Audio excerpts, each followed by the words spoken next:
poison. Poison ivy. Hello, everybody. Welcome to this very bat-tacular episode of the Friday Night Feature, the once-a-month series where we'll review all the movies I've ever wanted to and some of the ones I don't. Joining me is a set of really good co-hosts. We have the man whose chronicles are seemingly infinite. We have Chris Fisk. How you doing, buddy? Hey, sorry, my cat was malfunctioning and I had to feed him. Sorry, I was in another room. You had to reboot cat.exe. We got it. Yeah, sorry about that. He was crawling all over me. No. He's got claws. This kitty's got claws. Yeah. And speaking of kittens with claws, we have the one who knows all the good ships. We have Bunny Girl Nix. Hello. Hey. So we are doing Batman and Robin today, but we have two really important headlines. One that's been burning up the communities, and one that's honestly kind of sad that does tie into what we're talking about here. But let's just dive into the headlines. Human sacrifice, dogs and cats living together, mass hysteria.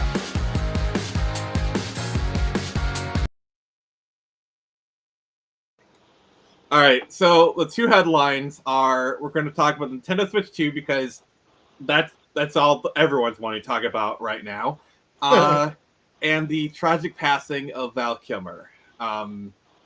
Nix, which one do you want to cover first? I don't know. Whatever's good with everyone else. All right, let's talk about the big one first. I don't know what Nintendo is smoking.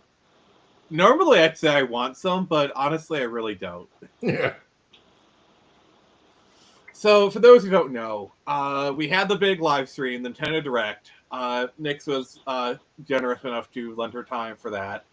And honestly, like, I tried to be positive during the stream, but now that I look back upon it, like, there's only like 3 games that are really worth talking about. There is Donkey Kong, Mario Kart, and Dust Blitz. Everything else is a port of a game you played 2 years ago. Yep. And you're going to pay a premium for it now. Yep. Yeah, Also, especially if you're Canadian. Oh gosh. So Nix, could you tell us what the Canadian prices that are totally not affected by tariffs and thus don't have that excuse? So we're looking at about 600-ish, give or take, for the system itself. The games are worse. The games would be close to, I'd say, roughly getting close to 100. Some of them are 130. Some of them are 130. Yeah. With tax. Hooray! We're quickly becoming Brazil. I just want to say thanks to Melee K for bringing that to my attention too, because if she hadn't have talked about it and brought up the price for Canadians, because apparently she was looking into that, holy crap, I would never have known. Yeah. That's infuriating. Yeah. Like, I already didn't want to buy it anyways. There was nothing there that really interested me outside of maybe Mario Kart. Like, Mario Kart, like, okay, the graphics look better, but they're not this, like, ginormous leap. Like, they look they almost look like almost looks like graphics that could be done on the Switch 1. Yeah. Yeah, I was confused when they were like, look at this amazing brand new console, and I'm like, nothing is wowing me. This looks like I can just hang back with my original Switch and be perfectly satisfied. Like, the physics on the Donkey Kong game, like, okay, that I get. Yeah, the voxel one. Yeah, he's like deforming the terrain and stuff. Like, that I get. Yeah. And then also like charging $70 for Breath of the Wild. Yeah. And it's like it's an 8-year-old game. And it's like slightly better frames, and you get story content that locked onto your cell phone. Yay! I can get an app for my iPhone. Can I just say that I really think it's funny that they upgraded or they redid the Donkey Kong, the work for Donkey Kong on like his sprite and everything, and people are like, Yeah. "Oh my god, he looks so much better." I think he kind Oh, of. Well, the funny thing is, he's been using the rare design all this time. This is like, yeah. ever since, because it started on Donkey Kong Mario Kart 64, and they've been using the rare design literally for 20 years. And this is, and they're kind of bringing him back to like the arcade kind of roots. Dude, they I gave don't him mind the pants. design; it looks fine. I I don't don't know. hate it. I like But the tie, okay. but not the suspenders. My problem is that you have a whole bunch of people who, if you even just say, you know, I prefer the old design, but whatever, they attack you and treat you like you're committing some grave sin. And they're so rude about it. And it's like, chill the fuck out. Nintendrones are a special breed. I don't know if that's an actual term, but it is now. Nintendrones. Like, just chill the fuck out. It's a fictional monkey dude. Yeah. It's not that big a deal, but his design to me looks his old design looks a lot better to me. And maybe Yeah. that is just because I'm more used to it. And you know what? I'm gonna give the new design a chance, but for now, I like the old design better. Yeah, it's Fucking not deal like with any of it. us hate the new design. It's not like anyone's saying the new design is bad. Well, Like- remember Sonic Boom? Just different. Oh yeah. Oh yeah. I prefer the original Sonic. Sorry. So it's a Christian thing. Like, and it's like, why would I pay Oh. $60 for Cyberpunk? Which I will give CDPR credit. They put the entire game on the card. I'll give them some credit. Like a 64 gigabyte card, and they're using every bit of it. I'll give them props for that. It's not even Square could do that because like Bravely Default, which I'm sorry, Bravely Default HD looks like a Switch game. Yeah, it does. Yeah. That is a game key card. It's 11 gigabytes, by the way. Yeah, so you got the worst of both worlds. All the inconvenience of putting a cart in to play the game, but none of the ownership that comes with that. Like again, they could have very easily used a 16 gigabyte card. Mhm. Like CDPR is willing to do 64 gigabyte card and put Cyberpunk on there. What excuse does Square have? Exactly.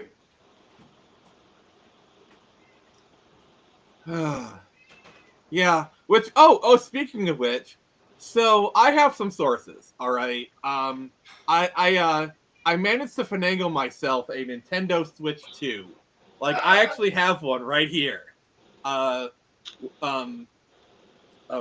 Johnny. I guess that's we'll talk about it here next. The Devil May Cry thing. I think Nick has some words for that. I have many words. Oh god, Luck had a lot of words. He got All right. 8,000 likes on his What? post. What, you don't like no. demoralization? Here is my Nintendo Switch 2, everybody. Oh, you can see my screen on it. Here is my Nintendo Switch 2. I have it already. It's in my hands. Yep. Sorry, I had this bit in mind for like days. Had this bit in mind for days. Well, by the way, for those who don't know, this is a Steam Deck. This is a Nintendo Switch 2 right here. And not only that, but it has a USB-C port where you can plug in your own mouse. You don't have to use whatever mouse they provide. And you don't need to pay a monthly fee. You see the demonstrations of the mouse mode? It actually looked like a pain. Yeah. That wheelchair basketball game, I'm like, seriously? Why? I'm going to pay $70 to play a handicapped robot? Like, at least ARMS had charm. Like, ARMS was like a shallow game, but at least it had some charm to it. At least they put effort in that game. Yeah. I actually liked ARMS. I thought it was a pretty cool, like, I was like, well, this is a new Nintendo property, and it's kind of interesting. Can't say that about the wheelchair, guys. No. No. They all look like the same person. Yeah. It looks like one of those like UE3 tech demos that like a college student puts out. Yeah. I know, you could have Linkin Park music playing while yeah, like you can just hear like the somewhere like the what I've done. You know, whatever. I want to feel. Oh jeez. I have man. cerebral palsy, and the last thing I want. Yeah, dude. Exactly. Like that, I don't understand. Like, a lot of us have handicaps of some sort, and we don't want to have it rubbed in our face when we're trying to escape like our reality. You know? You think I like all those TV shows where it's like, oh, this is a doctor show, and he has autism. But what we don't tell you is he's actually just a real big jerk. We're saying it's autism for the points. Yeah. Well, I don't know how many shows I've seen. Like, there's this Netflix show about this kid with autism, and he's just a massive asshole to people. But he has autism, but he's okay. And then obviously Big Bang Theory. Well, I'm sorry. I could talk about that for hours. Yeah. Remember Dungeons and Dragons trying to push the whole wheelchair wheelchair? Oh, that still comes up every so often. I'm like, seriously, like if I'm playing a Dungeons and Dragons game, I don't want to be reminded of the harsh reality that I'm stuck in a chair. Thanks, guys. Yeah, like I play role playing games for wish fulfillment, not to remind me of how much I suck. Yeah. Man. Cerebral palsy, man. Man, sorry, dude. Like, that sucks. Like, cerebral palsy, like, that's not a broken game cartridge. That's a broken controller. Your game's working perfectly fine, you know? Mm-hmm. Yeah, I had a friend in university who had cerebral palsy. Great guy. So, yeah, like, and then they delayed it for the actual U.S. tariffs. I'm going to laugh if they actually have to raise the price of the console even more. Oh, that's the nail in the coffin. Like, imagine if it goes up to like $550, $600 in the U.S. Game over. I'm sorry, there is no way you can defend that. Like, I think $450. Oh, they'll still defend it. They'll like, dude, these people are zealots. You know, they're trying to like. I'm sorry, but making $70 normalized for video games ain't gonna work, especially with Steam. See, here's the problem, I've done entire streams about game prices. You know how much I hate that. Mm-hmm. It's like it's always the same three retorts, like inflation, cost of game dev, and look at this circular from Toys R Us from 1996. Mm-hmm. It's always the same three ones. Here's the thing: video games are the only medium where the cost has actually risen. Like, look at records, movies. They're still all roughly $30. And they were $30 in the 90s. Like, you look at the average 4K Blu-ray, it's $30. You go for a record store, they're around $30. Okay? Mm-hmm. They are the same price they've been for almost 40 years. Yeah. And here's the other thing. Like, it would be one thing to, like, it would be an easier pill to swallow if they weren't trying to shove down microtransactions, all this extra crap down our throats. Yeah. You want to hear some inside baseball? The cost to develop a video game has actually gone down. All of that shit that you see bloated into these budgets are things like Hollywood talent, overpaid incompetent management. You know, all of these things, like, oh, well, we need to do these Blur Studio cinematics, you know? No, dude, like, those are all extraneous things. Like, your game. Do you want to know how much? Do you want to know how much?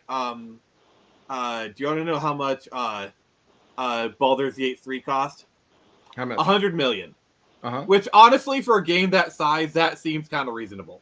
Mm. Yeah. Like, for all the voice, like, that seems reasonable for a game like size of Baldur's Gate. But, like, oh god, I'm looking up games. I worked on MMO shooters, which are a hell of a lot more involved development than single player games. And one of them was 15 million, and the other one was like 30 million. Okay? You want to know how much Witcher 3 cost to develop? How much? 81 million. Yeah. Like, that's reasonable. For something like Witcher 3, I can get that. Well, they also had all of those Blur cinematics. You know, like, you could go through and do a Doge, and you could see where all that money is and be like, wow, none of it went to the actual engineers or the developers. Like, it all went to, like, extraneous things. Like supposedly GTA 6 cost $2 billion to develop. I think, even if that's probably more of an exaggeration because, like, you know, that's the other thing. When they market the game, they love to like pump up the budget, like a game that costs $50 million suddenly costs $200 million. You know, so it sounds better. Yeah, Mass Effect 2 had Martin Sheen. Yeah, Hollywood, like, your voice actors, they get all these named actors, and then you get shit like what happened with Mortal Kombat 1, where you, like, got what's her face there? Who the hell's Megan Fox. Megan Fox. Megan Oh god. Fox. Yeah, you couldn't act her way out of a paper bag, and like it's like, oh no, Prometheus, and like that cost millions of dollars, guys. Or when they got Ronda Rousey in Mortal Kombat 11. Oh god. You know, And the thing that I always I find funny is, this is kind of a movie, but look at the Sonic movies. Mhm. You got Ben Schwartz, does a decent job, but he's Yeah. basically just doing his normal voice. Idris Elba, he's kind of just doing more of his own voice. And you got the Tails person, who is the only actual voice actor. Yeah. Who's actually doing, I'm sorry, the Tails actor is just doing circles around everybody else. I And don't then you got know. Knuckles is pretty funny. I'm not saying he's funny. But he's just doing it just Alba. Yeah. That's true. And I think Keanu Reeves did a decent enough job as Shadow, Mhm. but he's basically just John Wick the Hedgehog. Yeah. I'm thinking I'm back. I don't know. I don't think we have gotten the revenge guac line in John Wick, sadly. Man. But that'd Oh, be God. pretty great. I will Yes, say this is what I love Revenge about guac. this is what I love. Okay, this is one of the good things about Keanu Reeves is he sold that line so well. Yeah. He really did. Honestly, some of the best parts of the movie. To my aunt, who absolutely knows nothing about Sonic, has never played the games, knows nothing about any of it. I didn't even explain anything to her going in. I didn't. I waited until after the movie was over to kind of give context from the games and shit. But some of her favorite parts were hands down Keanu Reeves as Shadow. I actually think, and I'm totally going against what I said earlier, but whatever, I'm a hypocrite. I actually think his stoicism actually helped that role because he has said the most ridiculous things with 100% sincerity, and he made it work. He made that role work because he just took everything seriously. Yeah. Jim Carrey as Eggman too. Yeah. He I loved it. not a character. He's not known for this kind of stuff, but they took Eggman, and he, when he needs to be serious and threatening, he can do serious and threatening. Him as Gerald Robotnik, absolutely flawless. Yeah, he did 2 roles in that freaking movie. Well, the thing I like Yeah. about Jim Carrey's Robotnik is he's basically just channeling Ace Ventura. He's basically channeling 90s Jim Carrey. And oh my god, I forgot how much I missed the Wayne, the Grinch, Ace Ventura, The Mask, all those classic roles. He was channeling all those. God, Okay, it's been so long since we've seen that. And he can do dramatic too. We've seen it in a couple of his older movies, but the way he Oh, says yeah. as Gerald Robotnik, "Oh Ivo, you're no Maria," and the heartbreak he gives as Eggman himself, flawless acting. Or And his it's farewell just speech to one Lieutenant guy. Stone, Agent Stone. Yeah, oh, that breaks my heart. Yeah. If Truman Show, The Majestic, those are some really great serious Jim Carrey roles. I mean, everyone's seen The Truman Show, but also watch The Majestic. It's a really good movie of his. Nice, yeah. Eternal Sunshine of the Spotless Mind. It's actually kind of funny since we're talking about the Sonic movie.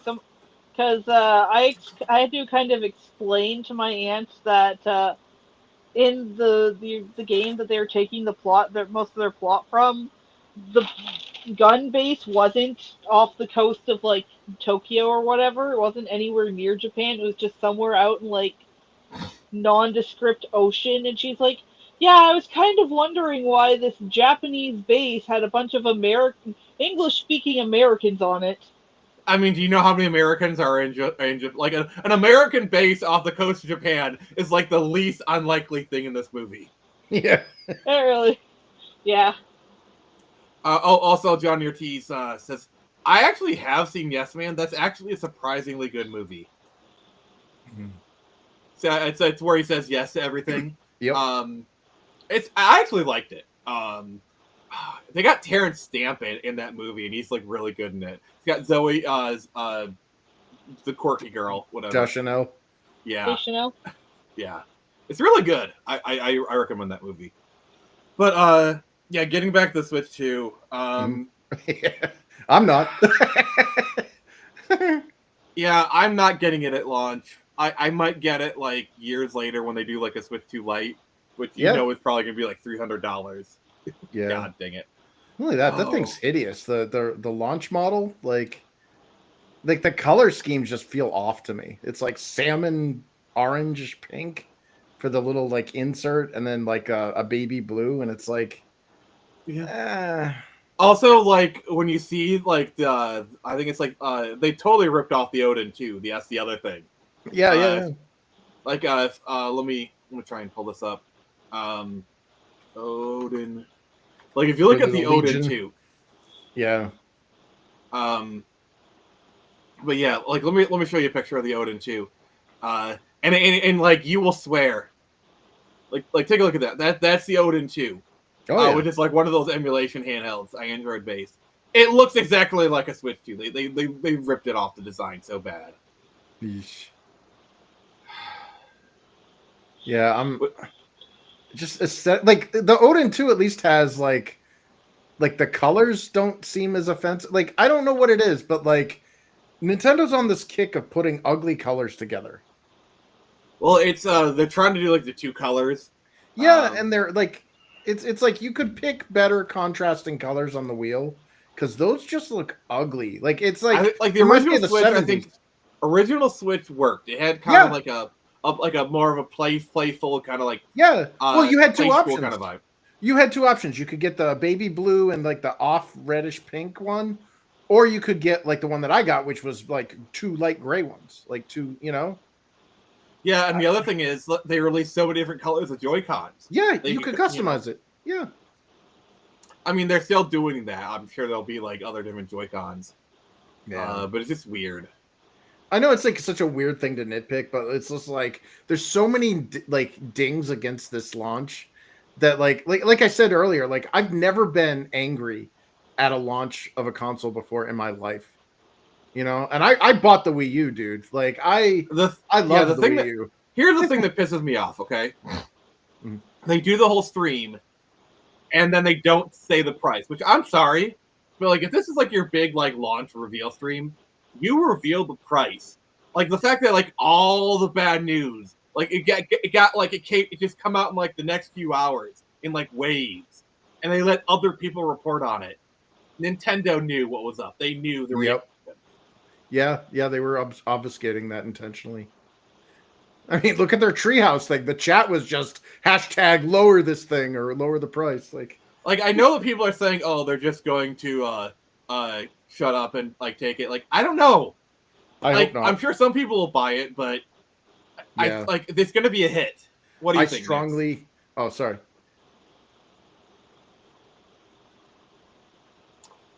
All right, Chris, you're saying? Yeah, I strongly urge anybody that's considering buying one of these at launch to hold off.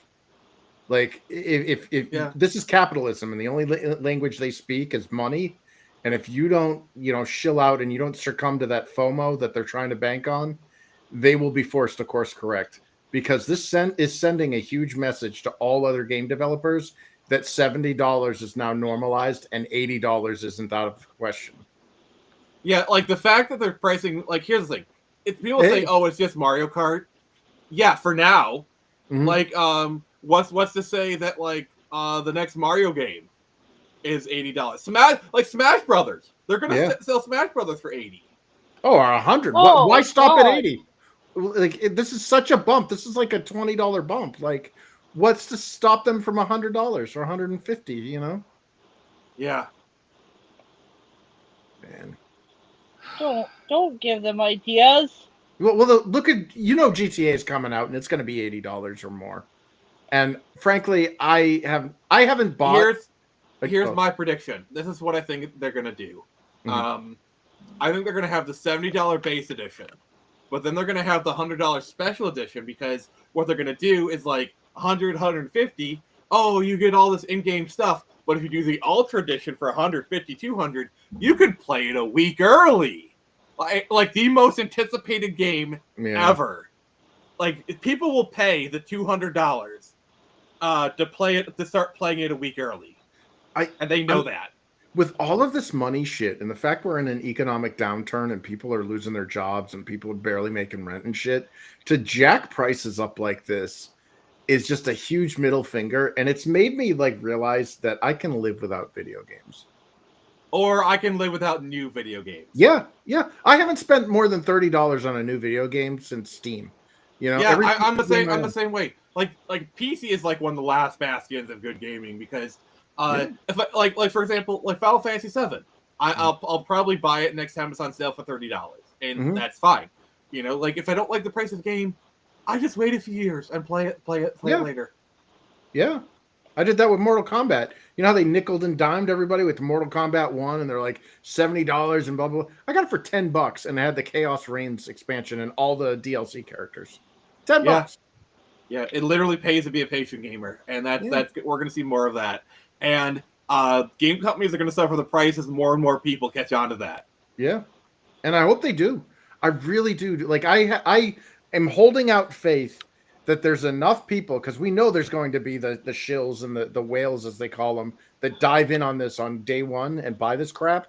But I hope there's enough people to send a message, and it hurts Nintendo's bottom line. Like, this is the problem with the price. Like, $450, that's in spitting distance of the PS5. Like, I get, Nintendo has a first party. Yeah, tell that to the Wii U. Like, the Wii U has some of the best first party Nintendo games ever. Like, literally, they had some of the best first party games. But that's all they had. Yep. A Nintendo console cannot survive off of first party games alone. Mm-hmm. Yeah, and all these games that they showed that weren't first party, the majority of them were like multi-year old, like remasters or remakes or whatever, and they're like, yeah, now you're gonna pay a premium price for them. I'm like, I could just go on Steam and pay $10 for that game. Like, here's what made the Switch work. Okay, this is what made the Switch work. It was a perfect supplemental console. It was the perfect. I have a PS5 and a Switch. I have a PC and a Switch. Yep. I have an Xbox and a Switch. It was always something else and the Switch. And the thing is, you got a lot of people that double dip. Like, I have Kingdom Come Deliverance on my PC, but I'll buy it for the Switch. Yeah, it's less graphics, but it's portable, and it's, that kind of stuff. Like, there's value there. And like, okay, Cyberpunk Portable. I have Cyberpunk Portable on my Steam Deck. Yeah, it won't look as good, but it's there. Yeah, and you're not paying a monthly subscription to access multiplayer or anything. Yeah, I can't believe that.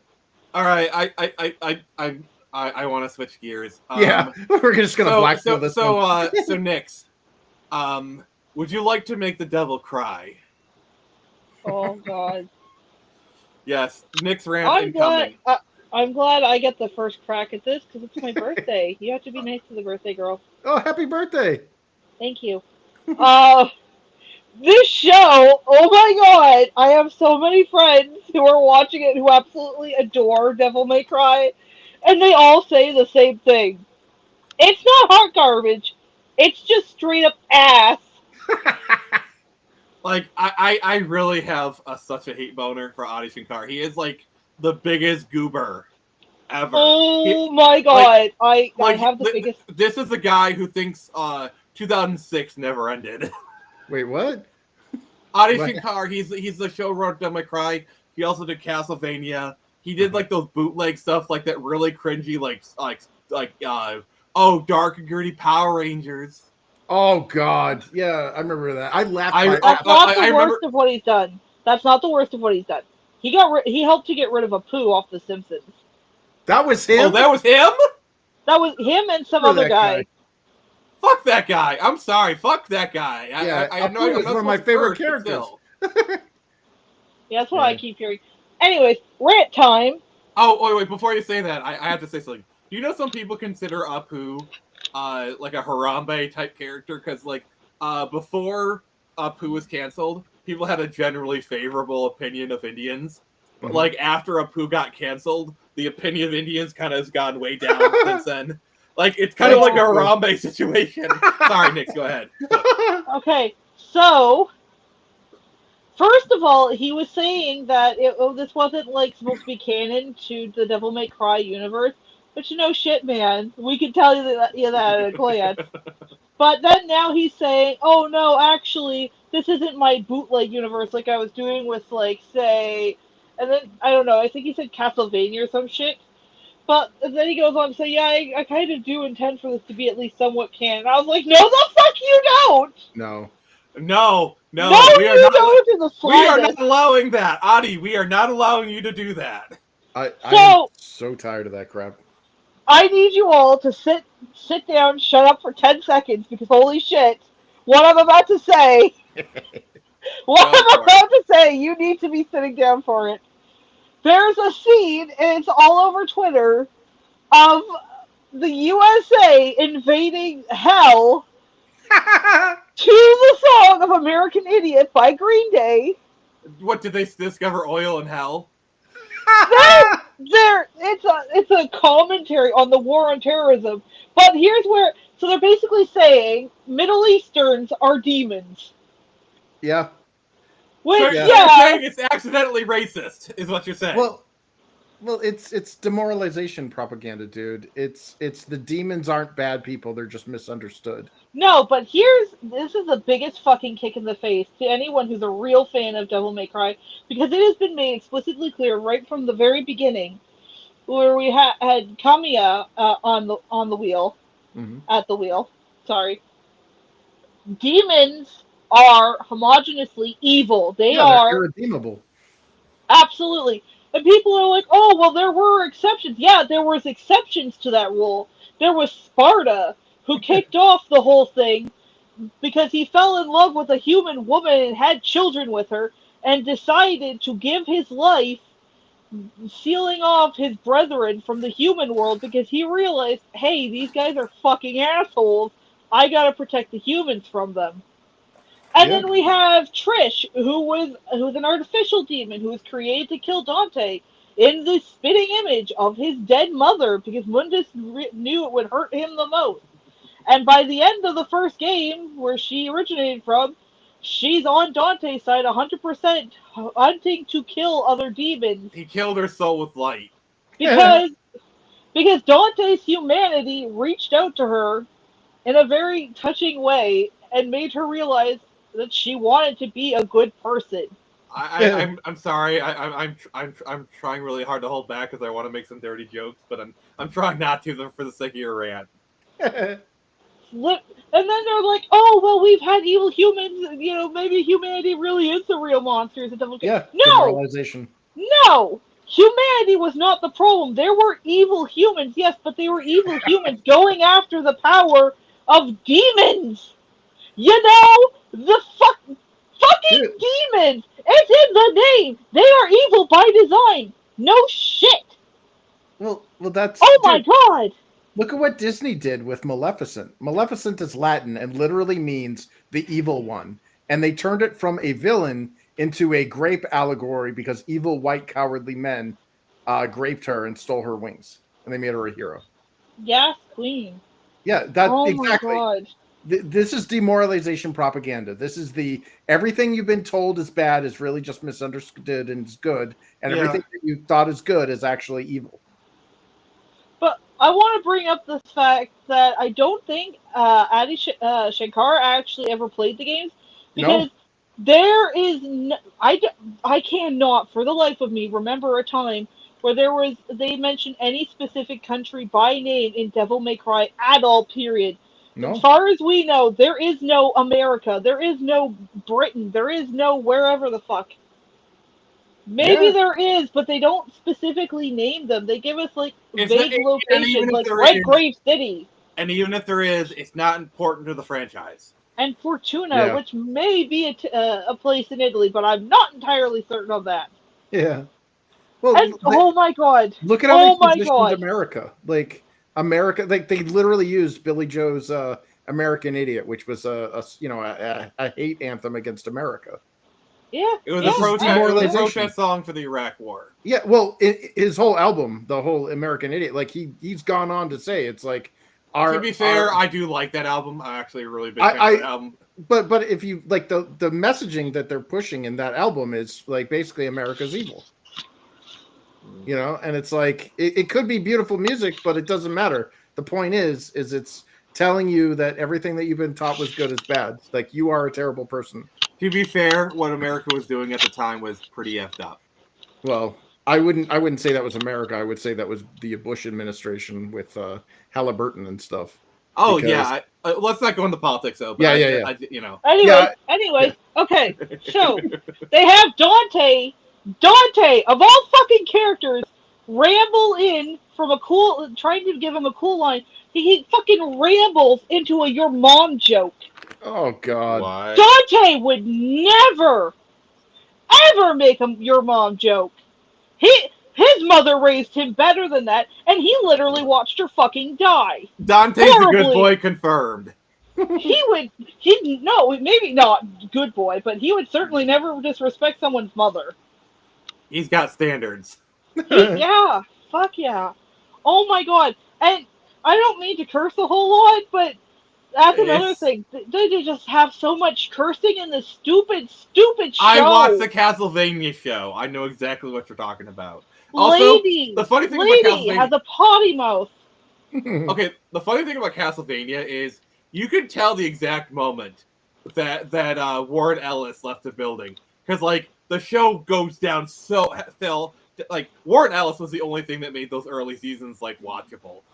I will stand that like Castlevania season 1 and 2 are enjoyable. If you stop at season 2 and they end, they kill Dracula. There's the show. If you stop there, it's actually kind of okay. Anything Boom, after we're that done. is Go away. garbage. Yes. But they have Lady of all people, and I don't really remember her swearing all that much in the games. Like, they're swearing in the games. But they weren't. Dante never swore in the games. I don't think, anyways. If he did, it was very rare. I mean, Nero there is swore that more like than one him. scene in like the DMC5 reboot where it's like F you, no F you, like but That doesn't count. Yeah, DMC is not a. Yeah, that's not. It's not canon. We don't talk about it. That's Dante. don't Don't take that. I But forgot that name. we're gonna have to give that to Johnny Young Bosch Dante, because holy shit, like, and I don't want to be mean to Johnny Young Bosch. I love his acting. I love the characters he plays, and I love him as a person. He is a great dude. But you know what? This ain't it, Chief. Yeah, This ain't it. it's not gonna work for me, brother. There's like one of the big scenes. One of the scenes has Oh look, we got Dante. Hulk Hogan pulling out his contract here. They Sorry. have Dante in like a restaurant, a diner of some kind, and the waitress leaves her number with like a little lipstick mark on it, and he just kind of tosses it away, not even giving it a second thought. But that's not Dante. Dante's thing isn't that he's disinterested in women; it's that women are usually disinterested in him, Yeah, and it's supposed to be funny. Dante is supposed to be this edgy tryhard with a heart of gold. He's not an edgy tryhard, though. He's much more mature and understanding. He's goofy. He's not edgy. He's just a big goofball who likes to have fun with his jobs and in his life. Like, Yeah. and it's hiding the fact that he's severely depressed. And God, who wouldn't be going through his childhood, believing his older twin brother was dead for God knows only how many years, only for him to come back and try to kill him. Yeah, and then later on, you find out that like Virgil has a son, and now you gotta look after this kid. Not even a kid, though. He was like an older teen, young adult by the time Dante found out about him. But oh my god, don't even get me started on Lady's backstory. Apparently, they made it so that her father wasn't just an evil person for the sake of, because he wanted demon power. No, he wanted the demon power so he could protect his family, and then accidentally killed his wife, and Lady set their house on fire by complete accident, and that killed him or something, apparently, from what I'm hearing from my friends who've actually, oh my god, I can't believe he did this, but he went ahead and he's been tracking his entire show watching, even though he knew going into it he was going to absolutely hate it, and every tweet I see from him now is just further descent into madness. But God bless you, Bowie. God bless you. You did what I could not. Oh my god, though. The the whole thing, Arkham's whole thing wasn't that he loved his family. He specifically married this woman because she was a descendant of the priest that sealed away this specific tower, and he wants the demon power because he's, spoiler, an evil fucking guy. Yeah. That's all there was to it. He just power hungry. And sometimes that's just all you need. Mm-hmm. Oh, I thought all my you God. need is love. Love is And all you that's, need. that's another thing. You can clearly tell that he doesn't know what he's going on about in this show, because the whole theme throughout Devil May Cry is family and humanity.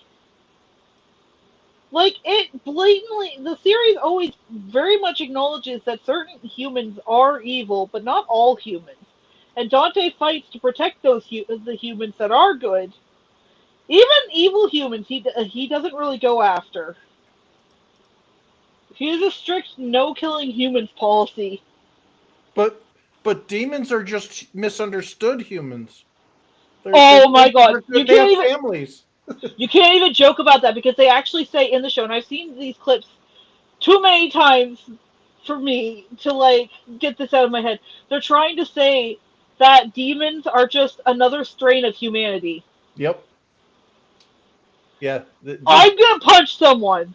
Way to convince the world that Hollywood isn't full of satanic PDFs. Like, you know what I mean? Like, you just literally advocated for demons to be like redeemable. See, the worst part is, you know that if hell was real, and if demons started coming to Earth, there'd be people like, oh, they're just dreamers. Yeah, well, you remember Doom when they made fun of that, and they called them newcomers or whatever. They don't prefer the term demonic; they prefer like spiritually bereft or whatever. It sounds on something challenged, like one of Yeah, those, yeah. like, Soul challenger, yeah.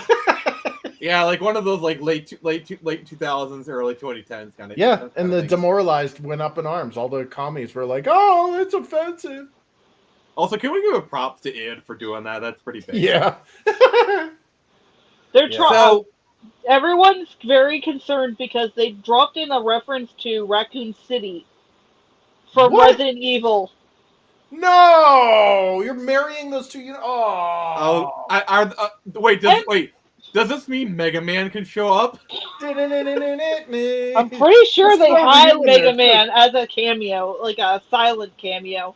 But that could have just been a joke panel. But yeah, no. People have now because God, no. If they're doing a Capcom cinematic universe, Monster Hunter, Street Fighter. Oh God. don't you dare give them fucking ideas. I swear to God, I will actually go crazy. No. One of the people, like, you can hunt Blanca in Monster Hunter. Chris, this one I figured would give you the most pain. Uh-oh. Apparently, people are saying that since there's that reference to Raccoon City, that he might actually try and make a Resident Evil show. You keep that word out of your See, the funny thing Like is, we haven't already had failed Resident Evil shows and movies in the past. That's wasn't true. there so like much an of a animated disservice. Resident Evil? Yeah. I know there's a live action one that failed, like, spectacularly. There's a CG animated. Yeah, it's Resident actually Evil pretty movies, good. and they're really good. Yeah. Yeah, I think I saw one of them. It was kind of like a 0.5, like a Resident Evil 4.5. Like, it takes place right after 4. Where like reunites Claire and Leon and Leon, and it's like Leon's supposed to be like he's like right back from the island or whatever. I don't know. Resident Evil Degeneration, I think it was. That was pretty good. Yeah. Oh God, Dead Rising. Adi Shankar doing Dead Rising. No, he's expressed in the past that he wants to do Berserk. No. Keep him the hell away from Berserk. See, I know one way for if like this is like the easiest way to convince Nix to book a ticket to LA, find his house, and literally shotgun him in his face. Oh no! No, what Adi says is, I'm gonna do a JoJo series. Oh No. He wouldn't even have to worry about me. There are plenty of Americans who they'd be like, yeah, no, bomb his house. Yeah. Yeah, No, if he even just whispers about wanting to do JoJo series. keep that name out of your fucking mouth. Keep my beloved's name out of your mouth. Oh my god! But I don't know how to express how much I absolutely hate this abomination against Devil May Cry that he's created. Yeah. Yeah. And people are trying to say that it's better than the old Madhouse anime. No! Shut up! That's The the kind of Madhouse stuff that's anime getting is killed. amazing. I watched it. Also, the theme song to that is just perfect. I hate that anime is great. I hate all of the people are treating like, oh, it's the new Devil May Cry anime. No, it's not anime. It wasn't. It has nothing to do with anime. It's just some shoddy fucking cartoon that some Indian loser came up with, trying to be all edgy and hardcore when really he's just a pissant little baby. Well, he's a Marxist demoralizer. Like it's all See, about like Edge Runners is anime because it was made by a Japanese studio. Yes, CDPR had input, but like a lot of the story work was done by them. And the characters. The lolly stays! The lolly must stay. That is like my favorite thing. Like they try, like CD Projekt tried to get rid of Rebecca, but like no, the lolly must stay. She became like the best character. R.I.P. to her too. Goddamn, what a death. Yeah. She went out guns blazing. I think as she would have wanted to. By the way, Nick, you know I'm doing a Cyberpunk run on Saturdays, right? I might not be able to attend. I have birthday stuff this weekend, and then I have birthday stuff next weekend because I don't have my nieces this weekend. Well, I can respect you for being a good auntie, so I respect you. So, I just want to point out though, this is a funny story. This is gonna give us a little levity in between the absolute hate that the vitriol that we've been running through. So my niece's mom texted me the other night to show me the youngest niece, her birthday cake. My youngest niece right now, she's 3, but on the 15th she'll be 4. And it's a half and half cake. So half of it is purple icing and supposed to be Kuromi, and then the other half is pink icing with Hello Kitty. Oh. And the Hello Kitty side is chocolate, and the vanilla side and the Kuromi side is vanilla. And the reason for that is, and I shit you not, I'm quoting her directly. My 3-year-old niece said to her mother, "I'll be damned if the Kuromi side has the chocolate." Based. I was like, I don't know, where did she get this? And her mom's like, I don't know, I probably said it in front of her at one point, but I don't remember saying it. She's like, I'm just honestly very proud of her for using it in the correct context. Fair enough. So, before we talk about Batman and Robin, we do need to pay some tribute. And thank you, Nix, for giving me the idea to talk about on here. No problem. Val Kilmer has tragically passed away. He was like in his 60s. Like it was 65. actually like, that's young. Yeah. I had my grandfather die at 64, so like I totally I get it. He only got to enjoy retirement. I'm sorry, not about my granddad. It's about that. Sorry. But like, I always feel like Val Kilmer is a really underrated actor. Like he has this body of work that when you look at it, it's just amazing. He's like an actor's actor that never really got his just due. Yeah. The saddest thing for me, I think, is that he died on April 1st, and so everyone I talked to about was like, oh, it's probably just a joke. And then you find out, no, the big news sites are talking about it, so it's not a joke. And then now it's just depressing. Yeah. I told my grandfather, and he's like, but he was Batman. Batman can't die at 65. Yeah, like and his run on Batman # release the Schumacher cut, please. Like I honestly think Schumacher got really shafted with those movies because like the thing that I've always maintained, if you go and watch Lost Boys, which is one of Schumacher's earlier movies about vampires, like if you watch that movie and think that is kind of the vampire movie, the Batman movie he could have made, you realize how robbed we were. You know what I'm saying? Yeah, yeah. Like, if you think of, like, a Batman movie with, like, the tone of the Lost Boys, which he was trying to do with Batman Forever. Look at Batman Forever. He was trying to, like, do that.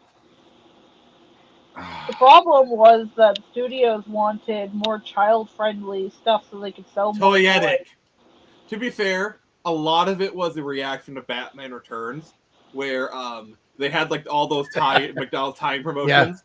And then I you go can't through the sell this movie, crap. and you had the Penguin literally puking black bile. It's like, this is a kids' movie? Yeah. Tim Burton got in trouble for that. Oh yeah, he got in a lot of trouble for it. Yeah. Yeah, and then once Tim Burton was gone, the toy people came in. People like Avi Arad and whatnot. And so, like, they just, oh, God. Yeah, that's no bueno. But Batman and Robin. Well, actually, I want to say, too, about Val Kilmer, and it's something I don't think a lot of people appreciate. It's certainly not something I appreciated. But his Batman, I noticed watching old clips, when he's in his Bruce Wayne persona, his voice is noticeably lighter.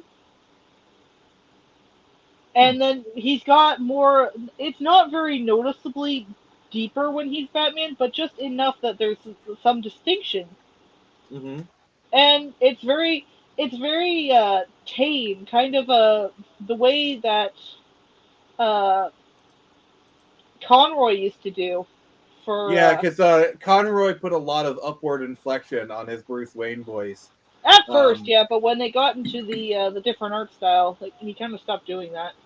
And that really sucks. Also, let's give credit to Adam West, who was kind of the first person to kind of, like, do. Well, to be fair, it's like one of the first big live action. Well, the serials, but they also count. But yeah, like, I loved his portrayal, like, but also, like, his acting. The way he moved and acted as Bruce Wayne was very different from Batman. Yeah, but I liked it because, you know, his voice, it was noticeably different, but it wasn't goofy and over top like Christian Bale's. Mm-hmm. It was subtle. Also, I love Schumacher's, like, you know what, Batman needs some therapy, so we're gonna give you a hot therapist to work through your issues. Giggity. No, but it works too. I mean, if I had, like, 90s Nicole Kidman as sorry, go ahead, Nick. I was gonna say, at the end, that little speech he makes to the Riddler that he's Batman not because he has to be, but because he chooses to be, shows that her therapy, although very questionable, let's be honest, in real life, because, like, she wasn't really much of a therapist. She was kind of a dumbass. Perfectly honest. It does work. Do we really have time to get into it here? Black rubber. Try fireman, let's take off. I'm sorry, like, the thing I love about Forever, it is so unabashedly horny. No, but it's like a gay man's idea of straight horny. Which is the funniest part. I mean, in the movie's defense, the director was gay, so... Yeah, I know, that's why I said it's a gay man's portrayal. Damn. Of straight horny. That is such a vicious takedown. But, like, the thing I want to say no, earlier... it's not. It's the truth. Like, I don't... Like, I'm not saying anything against it, but, like, he is a gay man. How would he know how straight women and straight guys, you know... Yeah. It's a whole nother team. Yeah. Well, it's like fashion. Like, remember, I think David Spade said it once. He's like, can we, like, get the straight guys to design fashion? Because, like, no man finds this woman in a trash bag attractive. Amen. Yeah. But the thing I was going to say is, like, if I had 90s Nicole Kidman as my therapist, my problems would be solved in a week. Bonk. Yeah. Very quickly, back to the Devil May Cry thing. I just saw someone on Twitter who's commenting on the scene where Dante, like, makes a your mom joke. The guy who's commenting is like, this is Deadpool. They wrote Deadpool instead of Dante. And yes, they did! He encapsulated it so perfectly. Give this man a medal. Dante Pool? No. It's Dante Poole. No. Oof. He's the new Don't-Tay. We were Don't-Tay. too hard on the old way. Dante Poole. Yeah.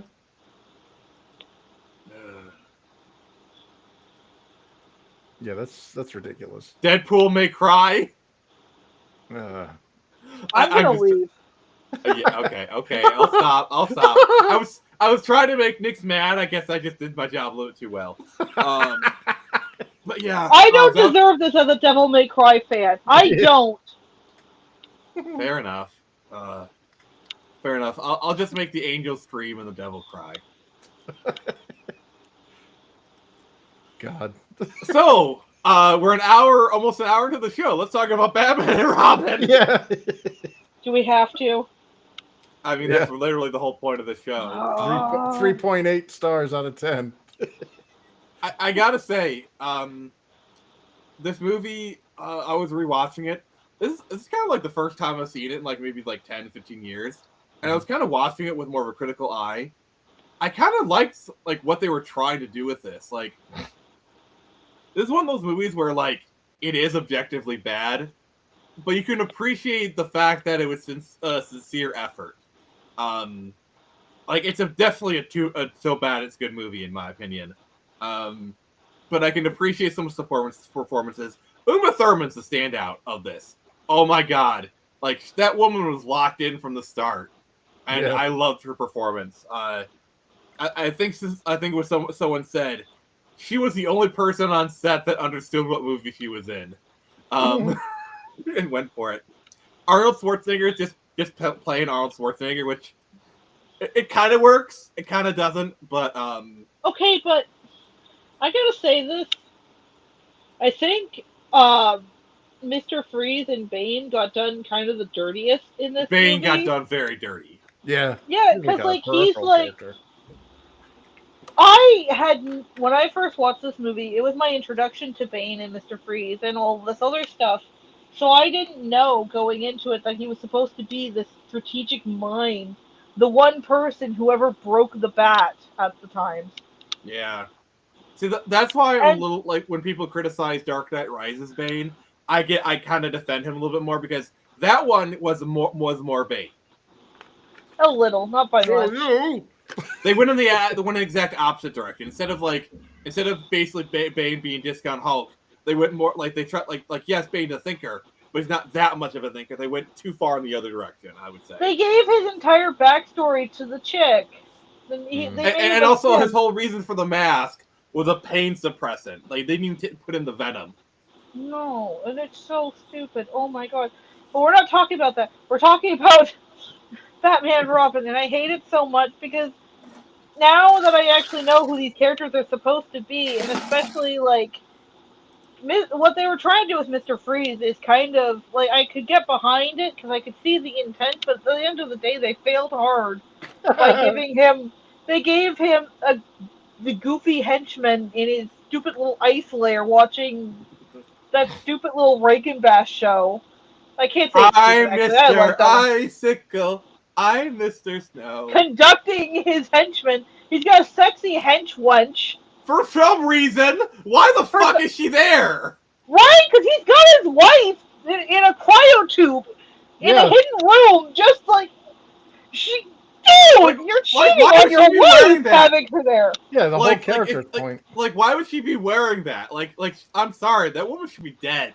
I get that they're trying to have the original goofy Mr. Zero and try to merge it a little with the more modern, tragic Mr. Freeze. Yeah, but it doesn't the origin. You gotta also they tried. They tried. So this is 4 years removed from Heart of Ice, okay? And the fact they incorporated it so soon, well, to me that speaks a lot about Heart of Ice. But I do commend them for giving him which, by the way, they failed miserably. I honestly feel like having his origin be the BTS one solidified Mr. Freeze. Love it or hate it, without Batman and Robin, Mr. Freeze might not be as good a villain as he is today because having that origin being Batman and Robin solidified it. You just have to contend with George Clooney as Batman. Oof. He's not a good Batman. No, even he admits it. He admits it. To be fair. Yeah, to his credit. But he was a good Bruce Wayne. Like, if you had someone else play Batman, he plays Imagine Terrence Val in this Douchebag. movie. I can't imagine Val Kilmer in this movie. I'm sorry. No.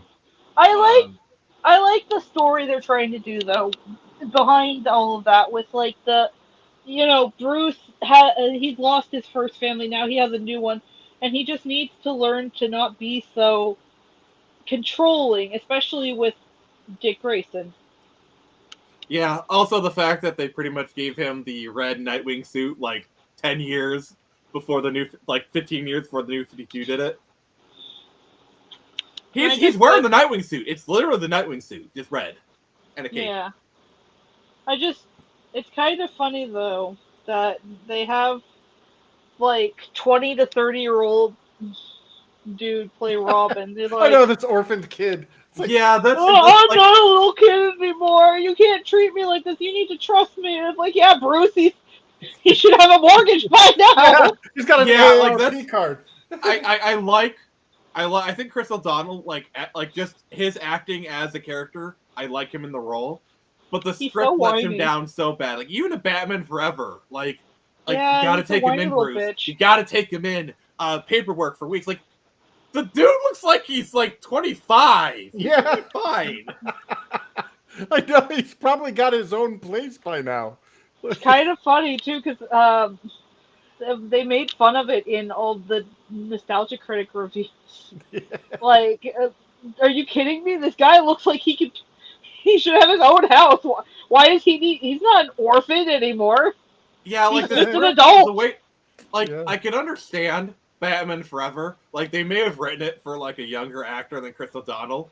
Batman Robin doesn't have those excuses. They wrote that script knowing Chris O'Donnell was going to play the role. Yep. And if you look at the way they wrote him, like send Junior home, like the way it's like the way people like talk to him and the way it's around him, they still treat him like he's like 17. But it's creepy too that they kind of treat him like he's so young, because then they go and have Poison Ivy kissing him a bunch. Yeah, and like getting flirty. Yeah, that's Hollywood though. That is sadly. Yeah. But like I can't really think of a time in any other Batman media where she was like ever flirty with Robin. Also, can we talk about like Batgirl for a moment? Like the script treats her like she's 17 years old, like Oxbridge Academy. No, you should be going to Oxford. Like, I'm sorry. You look like you're in your mid-20s. You do not look like you're going to some academy. You look like you're going to Oxford. Well, you heard what happened to that Alicia Silverstone in that film, right? What? They cut half of her almost more than half of her her parts because she got fat. And and people relentlessly attacked her. Like as much as I'm not a fan of Hollywood, at least Schumacher like stepped up to bat. He's like, "What the hell's her crime? She ate a pizza?" Good one. You know what? That's brutal. That's what I've always heard about Schumacher, though. Even when people were like clowning on him, is that he's just the sweetest, nicest guy. If you ever watch the commentaries for these movies with Schumacher, he's just constantly apologizing for the movie. And I'm sorry, Schumacher, you don't have to apologize. One of the lowest points, and this is why I refuse this episode. I refuse to watch of the animated Batman show, but they like make fun of Joel Schumacher in it. Oh. And all I can think is, why would you? Yeah, they got this. They're like, it's like this Tales of Batman or something. There's these kids, and they're all talking about their interaction with Batman. And they pass by this one kid named Joel, and he's talking about the Schumacher Batman, and they don't. And he's like right in front of a shoemaker store. He's got a little pink feather boa wrapped around him. And they're really, it's not like overtly cruel or anything, but it's like, dude, why would you be so snarky about this? Yeah. It's not his fault the movies are fucking trash. Okay, he is the director. He does share some blame. Let's be fair and say the studio interference is a bitch. We know.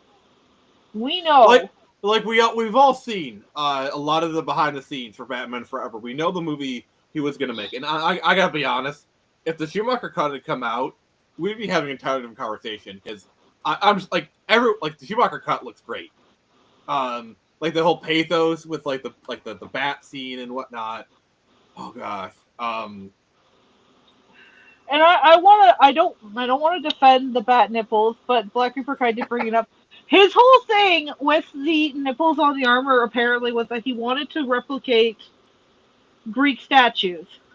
Yeah, that's why I try to like be a little bit generous. Like, I don't agree with the decision. I totally get why he did it. Like, I like he states his reasons. I still think it was a bad decision. Bad decision. But there's a reason. I can see the artistic intent. Yeah. Agreed. I agree. Because like, I mean, even bat nipples aside, like he was really trying to do that, like that sculpted Greek statue. Like, look at the muscles and whatnot. You know. Yeah, and it makes sense to me because what are superheroes if not modern day Greek gods in some way? Yeah. Especially DC. Like DC definitely is like the gods on Earth kind of angle. Gods Among Us, yeah. Yeah, Injustice Gods Among Us, yeah. No. Also, I do love like the slight little like this is why Superman works alone. Yeah. Like that one line just opened up an entire universe. I love the fact that the opening for Batman and Robin references another line from Batman Forever. In Batman Forever, Killmonger says it's the car, right? Chicks love the car. And then in Batman and Robin, Robin's like, I want a car. Chicks dig the car. Oh, another little thing is that's cute. That's a cute little reference. I do, and another thing is like I love how like when his R cycle comes up and it opens up and it creates like this whole Batman and a Robin symbol. Like there is like a lot of really good cinematography in this. Also, they did not need to go so hard on like the cityscape with like the statues and whatnot. But yeah. The music too. The music for both Schumacher movies is like phenomenal. Mm-hmm. And I'm really glad that they. Mix will return. But one thing I really liked is they had the subplot with Alfred. You got to realize that guy had been there for all 4 films. It's about bloody time. He got some plot action. Yeah. I always find it really interesting. Like, imagine a scenario where this film did well. Superman Lives came out. Okay. Oh God. The Nicolas Cage. Spider. And then in 2002, they do a Batman v Superman with George Clooney and Nicolas Cage. Because they're plotting on doing a Batman v Superman in the early 2000s. Oh yeah, well they even kind of made reference to it in the I Am Legend movie. The poster was on the billboards. Oh, I forgot about that. Yeah. Hi, I don't know what caused that, but Restream just decided to kick me out for some reason. Oh, geez. Restream does that sometimes. I had to go in, enter my email. And at first it was like, oh, sorry, something went wrong. Try again. How about you just learn to work your system properly, thanks? Yeah. I don't want to have to go Karen on your ass, but I will. Oh, hell no. But yeah, like one of my favorite, like talking. There's another callback when he leaves. Like, don't wait up, Al. I'll cancel the pizzas, sir. I feel like that's kind of a callback.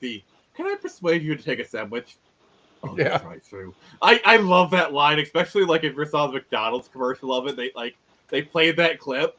I'll get drive-through. Then they had him actually get drive-through. Which, by the way, one of my life goals is to get an '89 Batmobile. And when I do, I will get drive-through. Like, I'm going to take that '89 Batmobile and get drive-through. Nice. If it's a truly functional Batmobile, it will not be roadworthy. There's roadworthy Batmobiles. Oh, yeah. Yeah, I remember when I worked for in Irvine, they'd park the Batmobile in the middle of the Irvine Spectrum Mall. It was like an outdoor mall. And everybody's like going over to it, and the velvet ropes were ignored. Well, yeah, of course. It would be a pain in the butt to drive, but it'd be doable. It's so low to the ground. I'd have to plan the route, but it could be done. Oh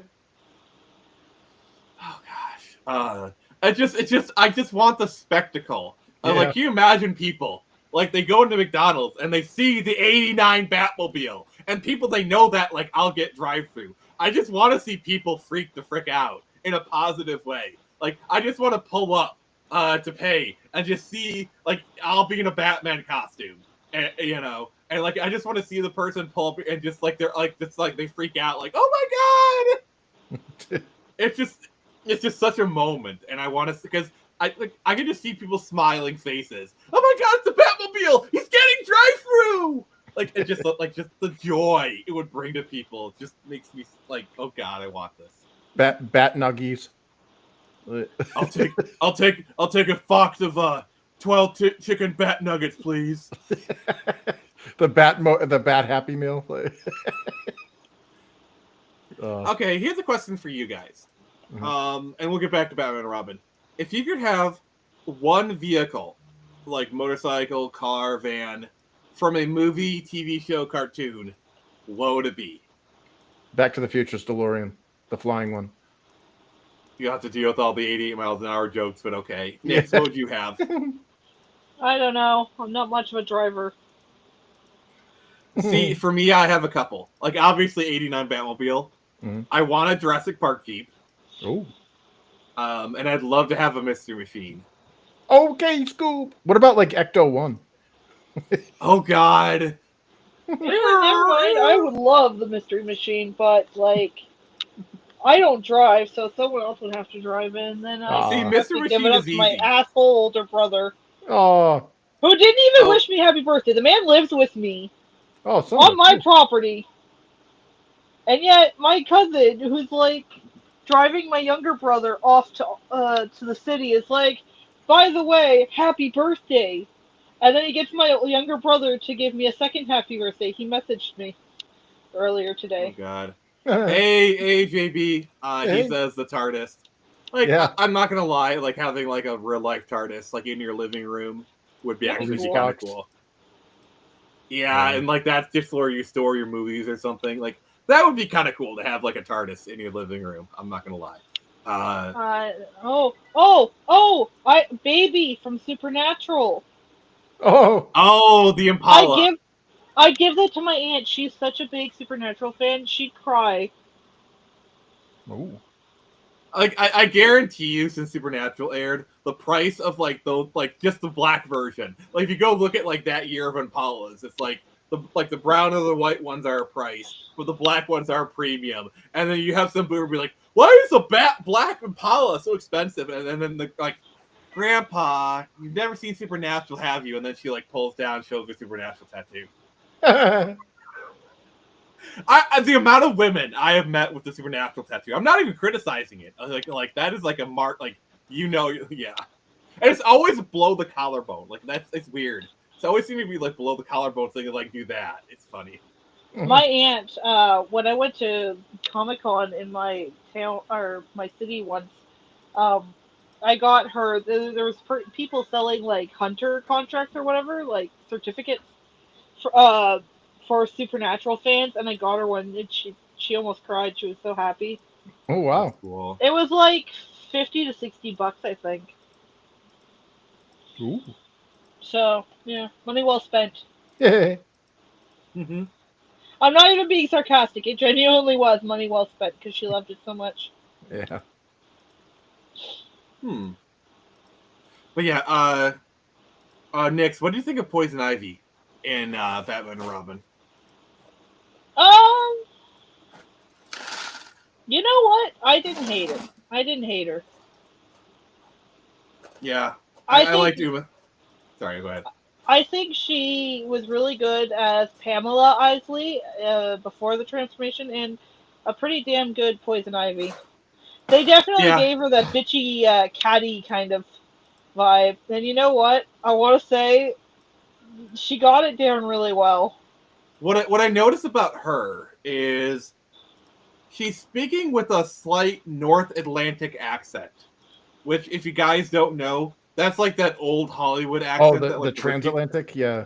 Yeah, I think she's like, if you like the way she speaks, she's like one of my favorite parts. Like, He's like, "You're not gonna fight over little," like she like does like that Southern grandma accent. I really appreciate just like she just kind of like does these little vocal kind of things. Like I really appreciate. She goes that. full ham. Yeah, chewed that Yes. scene. Oh, she's devouring it. She's devouring it she's devouring it like a woman who has not eaten anything but peanuts for a week to put herself into that Poison Ivy costume. Oh no. Oh god, that got dark. God. Poor Alicia Silverstone. Yeah, honestly, I liked her as Barbara. Mm. Yeah. I didn't understand why they made her. I mean, I guess I kind of understand why they made They her wanted the connection with related Alfred. to Alfred, yeah, because it's all keeping it all in the family, and that's kind of what Joel Schumacher wanted the movies to be about, was Bruce's newfound family. Because here, oh, by the way, so like I've discussed it before, if they ever do a Batman Beyond movie with Michael Keaton, I want to see Commissioner Barbara Pennyworth, played by Alicia Silverstone. I want her to come back as Commissioner Barbara Pennyworth. I'm not joking. I want that to happen. Because I think that would just be a great, like give that to Alicia Silverstone. She deserves it. And I think she would do a great job in that role. She deserves a whole lot more for the crap they gave her.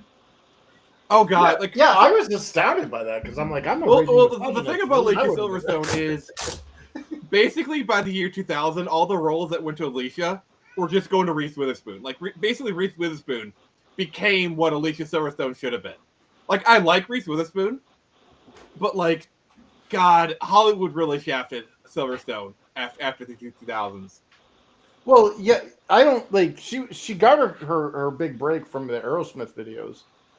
And, Aerosmith, and then like Clueless, which is a really good movie. But it came with the through. Well, she was in that one with Carrie Elwes. I think it was called The Crush. Yeah, that was like her kind of like her breakout role. Gosh, I haven't seen that in forever. Yeah. Man. Yeah, I know she went Greenpeace or PETA or something. She went super like activist with like activist before it was cool. Yeah. I don't think becoming an activist has ever been cool. Yeah. Well, for us, it's not. Like, I'm trying to think. Like, can you imagine Alicia? Like, I can see Alicia Silverstone in Legally Blonde. I'm not gonna lie. Yeah, like, she could have done. Good. She would have done that role and killed it. As F. Like, I just to say, I like Reese Witherspoon, but she basically was the replacement Alicia Silverstone. She was Alicia Silverstone light. Yeah, Timu Silverstone. Yeah. I can't say anything bad about it. Well, actually, you know what? They've broken a couple of the items they sent out to me. Fuck them. Oh, okay. Yeah, Timu's about to be persona non grata with the tariffs coming in, though. Oh boy. Yeah, I try not to go. I think she was fine as like, and she was Barbara. Like, she might not have been like Barbara Gordon, but I think they nailed like the intelligence and like also the sass of Barbara. Because if you look at the comics, that girl's got some sass in her. Oh yeah. Well, so she kind of like Golden Age Wonder Woman had a lot of sass to her, and then now they've toned it down so that she's a lot nicer. They kind of did that with Barbara too for a time. And I don't like it because I actually really like the sassy. I love her first comic. I love how Barbara like comes down to Poison Ivy. She says, "You're about to become compost." Like, it is so stupid, but I love it. I'm sorry, I love it. Chicks like you give women a bad name. Oh yeah, they went like full like read some feminist literature, you know, like all that stuff. Oh God. Yeah, like. So this is why, like, yeah, this stuff has been happening forever. Like, trading it on your looks, like, Alicia Silverstone went full second wave feminist on her. Which is kind of funny because she was known for being quite hot. Yeah. Yeah. So, actually, you know what? Now that we're talking about Barbara, can I just ask what the hell was up with the Alfred Pennyworth family thing? Like, they bring in stuff about his brother and his sister or whatever, and then they don't go anywhere with it, just that they like disappeared or something, and I'm like, no, wait, don't stop talking about this. What happened to them? Where are they? I think it's something that they wanted the subplot with Alfred, and so like, okay, give us the pieces to just get us there. We don't care about the details. Like, I don't think they put too much thought into the details. Like, he's sick and he's dying, but they bring in the fact that his sister went missing or whatever with her husband, and it's like, what? Wait, what? Barbara's parents are missing? Are we not gonna fall? Where did they go? When were they last seen? What's happening here? Why would Yeah, you bring this up and then never like complete the whole little journey? Come on. The script definitely could have used a few more passes. Like, for example, when Batman says, "Oh, he cured the early stages of McGregor syndrome." Like, at that point you knew where this movie was gonna go. Like, as soon as Batman said that, you knew that where it was gonna go. Oh God. Also, can we give a shout out to the Commissioner Gordon actor who is in all 4 movies, like from Batman '89 to Batman and Robin? It's Like, kind of he's funny too, because it was pointed out that he actually gets progressively worse at his job throughout the movies. He's like soft quitting. Well, He's quiet quitting. He's quiet quitting. There you go, quiet In quitting. the first movie, he's a dedicated cop, and he's like all about getting justice. By the time of Batman and Robin, he doesn't even try. He's just like, Batman and Robin will handle it. And then they don't stop Poison Ivy or whatever, and he's like, what happened? Why didn't you get her? And it's like, dude, that's your fucking job too. Yeah. You're the cop here. Yeah, I'm just trying to pick up your slack. You should be Yeah. like, you shouldn't be like trying to get the vigilante to do all your work. Come on, Yeah. that's Yeah. illegal. Literally illegal. Yeah, lazy. Yeah, like that's kind of one of the things I like about like the Batman, where like he works with the police, but it's a very tenuous alliance, and it's kind of done like it's like an open secret, but it's still done like slightly under the table. Like, they don't want him there, but like they kind of still work with him. Like, Yeah. I Well, they give some need him. credit. Yeah. They don't want him. They need him though, and they know it because they're Yep. shit at their job, and so many of them are corrupt little bastards. Yep. Yeah. Also, one of the things that I was like looking at the movie, it's like, where the fuck were these bat sleds? Like, did they just have them in reserve for like in this and if they rigged them up, they didn't have time to rig up those sleds. Did they just have them lying around? Like, I get that Batman is always prepared. Also, did they just have the Batgirl symbol, like, just ready to slap on that sled? Like, did they like 3D print it 90s version? Yeah. I'm getting into like really pedantic territories here, but still. Well, Alfred made the suit because he had this whole thing about how he. So he always 3D knew that printed the she- logo to slap it on the vehicles. Yeah. Yeah. He's like, I gotta get my Alfred niece thinks in ahead. there. Also, I really find it interesting for like that scene. She's wearing the classic Batgirl cowl, but as soon as they get to the observatory, she literally rips it off. Like, what was even the point? Yeah. Oh, God. Yeah. Yeah. Actually, what was going on with the whole like? She didn't have a mask like she's supposed to have a mask like Batman, but she has like the little domino mask like Robin, and like, what's she that wore gonna it during that protect? scene. She wore the What's Batgirl that mask. gonna protect? Yeah. I look at you and I ask, what is that little ass domino mask is not gonna protect your identity? Okay, say what you will about Green Lantern. I love that they called that out in the movie. Like, because Green Lantern had the domino mask. As soon as he went to saw his girlfriend, she instantly knew it was him. Like, you think some domino mask is gonna hide you? They call it out in the Green Lantern cartoon too. And Kilowog makes fun of him for it. Which, yeah, Guy Gardner and John Stewart don't wear one. I think Kyle Rayner wears one, but like, why? Also, though, Kyle dude? Rayner has like that whole headpiece thing going on too. Yeah. Yeah. See, Well, that's why like in more modern times you've seen like superheroes with like the hoods and the domino mask because that kind of hides your identity better. It's a screeching good time. Let's just gonna say that. Oh God. Well, they're right to call it out in the movie too, because like, what's that gonna hide? The upper cheekbones? Oh no! Who are you? Well, I mean, come on, Clark Kent. You know, he's got a pair Yeah, of but it's different for Clark because he actually puts a little more effort in than Yeah, just like like make himself. I love the scene in Superman, the original Superman, where like you see him like start to like stand up. He takes his glasses off. It's almost like it's literally he becomes an entirely different person, and then Yeah. like it is so crazy. It's funny because every time anyone brings up Clark's glasses, all I can think is like, yeah, you'd never be able to. It's not just the fact that Clark Kent wears He glasses. acts like a and Superman bumbling doesn't. idiot. It's not even the bumbling idiot thing. It's that Clark is usually a little more soft-spoken and a bit more jovial. Superman, And he acts like he's very clumsy.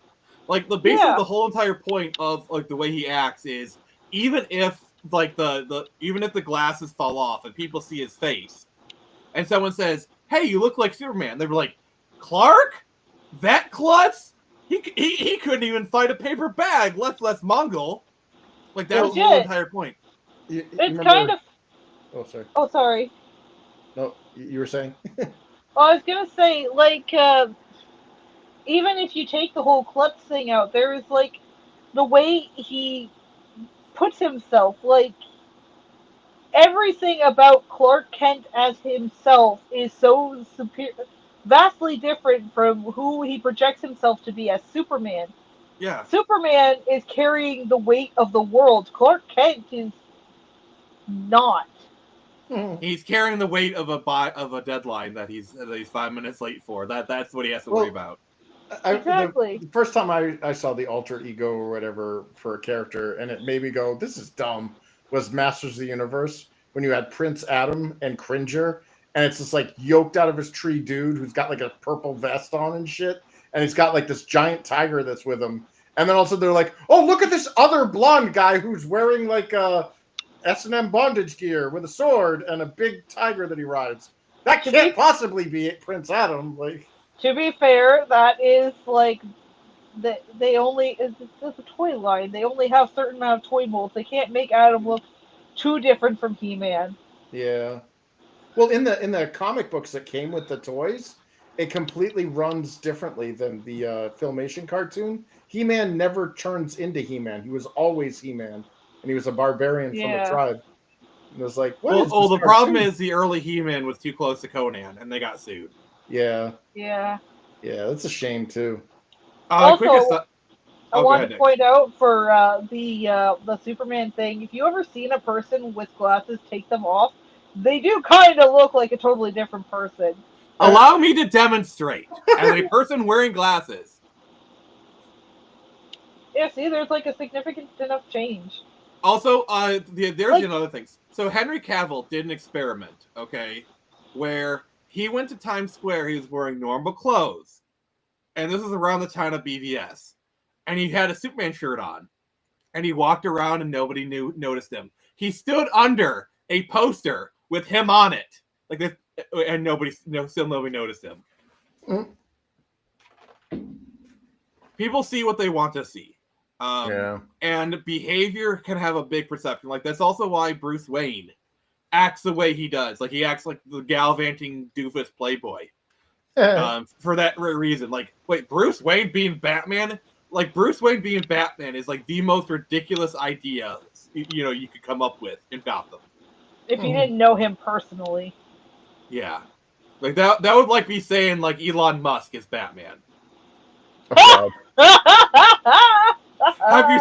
Yeah, like I mean that's a fair point. Am I right? Yeah. Okay, but like Bruce Wayne is never portrayed to be. We're not going to get into it. But yeah, no.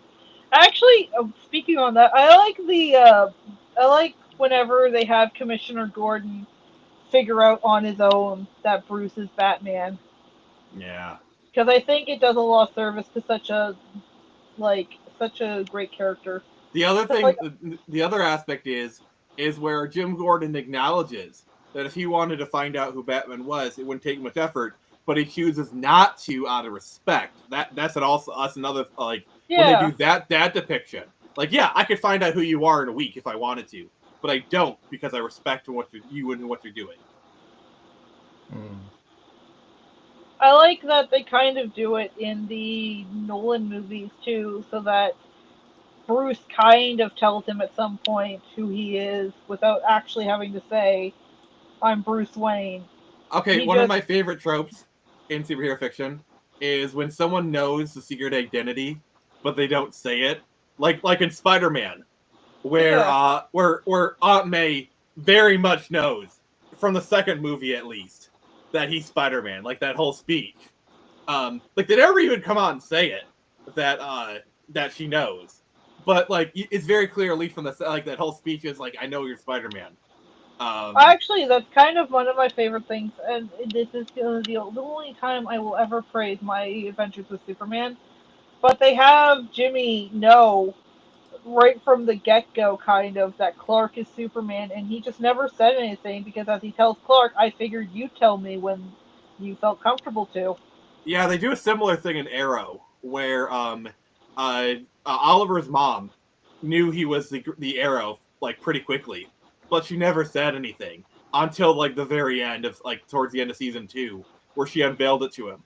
You know, which and like he said, a mother knows things. Which that makes sense. You know. Yeah. I just think I won't praise my Adventures with Superman very often because crap. But having Jimmy not only know, but just keeping it to himself because he likes and respects Clark, and it's not that big of a deal to him. And then you have Lois, who within 2 weeks of meeting him is like, "How could you not tell me?" That was so aggravating. I mean, what can I say? Jimmy's a real pal. Yeah. Jimmy's the bro amongst bros. Yeah. But it sucks because, you know what? I don't even take any issue with Lois throwing herself off a building. Lois Lane is stubborn, stupid, and willing to do what she has to get her story. And it's not like Margot Kidder's character, like literally in the Donner cut, he throws herself off a building. So. Yep. Well, and Superman lets her fall. But like it's part of her character, and it's been part of her character since she was introduced. Since the very introduction of Superman, Lois has been someone who is willing to do what she has to get Lois her is Nellie Bly. She's Nellie Bly. And because in the 40s, she had to go above and beyond to do more than the men would have to, because that was just kind of the time, and they kept that on as one of her key characteristics, and I'm really glad they did, because, say what you want about Lois Lane, but they show her in the 40s and beyond as a strong, capable civilian character. I won't say much about her modern interpretation, because they try way too hard to make her more involved with Superman. Nick, do you know who Nellie Bly is? No. Nellie Bly is a reporter from the early 1800s who is literally the model for Lois. Like there's even like a board game, like Where in the World is Nellie Bly? Like if you just look at the story of Nellie Bly, he's very clearly the model for Lois. I'm pulling up the Wikipedia. Right You know what's funny, actually? Lois Lane, I've been watching a lot of Casually Comics, and I noticed something. In the 40s and whatnot, she's this strong, independent character, and she likes Superman. She wants to marry him, sure, but her job is what's most important to her. And then you come into, like, the 60s and 70s, where they had the Comics Code in effect, and she just becomes Superman crazy. Oh, I've got to marry him. Oh, he's got to marry me. Oh, I don't know what will I do without Superman? And it kind of sucks, because it feels like ever since then, nobody wants to give Lois her dues. I don't know. Properly give her her dues. Well, the problem is they always like go on like one aspect. Like I think the Margot Kidder version was like a good kind of marriage of like Golden and Silver Age Lois. I think Terry Hatcher is a really underrated Lois that no one talks about. Erica Duras, like I know she's Lois, but she's not acting like Lois. I'm sorry. She is like he has none of the lowest qualities. I like the animated, the DCU, Yeah. Lois, and I liked Lois from those few, like the one or two Batman Brave and the Bold episodes that she appears in. I'm not a fan of Superman Returns Lois. She's like, No. but I have to say, like Amy Adams is probably the best Lois we've had in some time. They made her the hard hitting reporter, but they also kind of like humanized her. Like he still had like the heart. I don't like that modern comics are trying to make her more involved with Superman as Superman. Like, oh, but Yeah, they're doing the she's same thing got- to Mary Jane in the on Marvel side too. Yeah, and I don't like that. I like that Superman has a cast of civilian characters that help to keep him a little more grounded. Because, it goes to show that just because he's an alien from another world, his roots and everything he's ever known are here on Earth. Like some of my favorite Superman stories is when he solves a plot as Clark Kent. Like I love it when like he's like this like I'm gonna defeat the villain by being a damn good reporter. I like those stories. I think they're great. And We need more of them. We need more of Clark just being a good human being, both as Superman and just as himself. Mm-hmm. But yeah, I think like Clark being a reporter is a very underutilized portion of his character. I loved when they used to actually have him and Lois kind of competing. Like they very that clearly was the cared best for part each of other. like Superman the Animated Series. Oh where, yeah, that was like I'm like Lois would be like, how did you get here so quickly? I'm secretly Superman, Lois, and she Oh just God, brushes it off. I love that scene where he literally just says that, and she's like, no, fuck off. He says it because he knows that for a fact that she won't believe him. Yeah. But I love that they show them having like an actual relationship. Like they go from not liking each other very much to getting along to being friendly rivals, and then you can kind of see why, yeah, he'd fall for her. Nix, I really recommend you check out Lois and Clark: New Adventures of Superman. I think you would like it.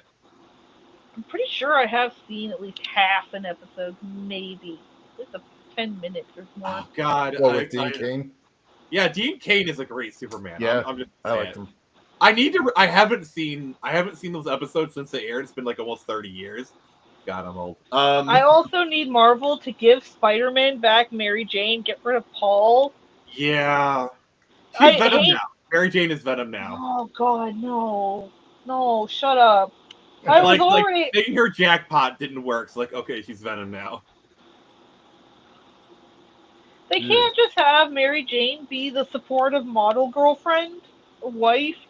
See, this is why I like Ultimate, because they're so pitch perfect. Like, the Mary Jane in Ultimate is a PR rep, but like she was a model, but so she had to do her own promotion. Which, if you're a model in the modern age, yes, you have to do that kind of stuff. And so she eventually be like, I'm really good at the PR stuff, so she opened her own PR firm. Like, well, not that only that, but in today's society is perfectly understandable. It makes sense too for her character because going from a model, if you're a mom, you can't really model anymore because, well, there's that whole aging out and, oh, you're a mom now, you have the mom bod, blah, blah, blah. You know, societal bullshit. Mm-hmm. That those stupid modeling firms and whatnot love to push on people. Hollywood at its finest, we'll say.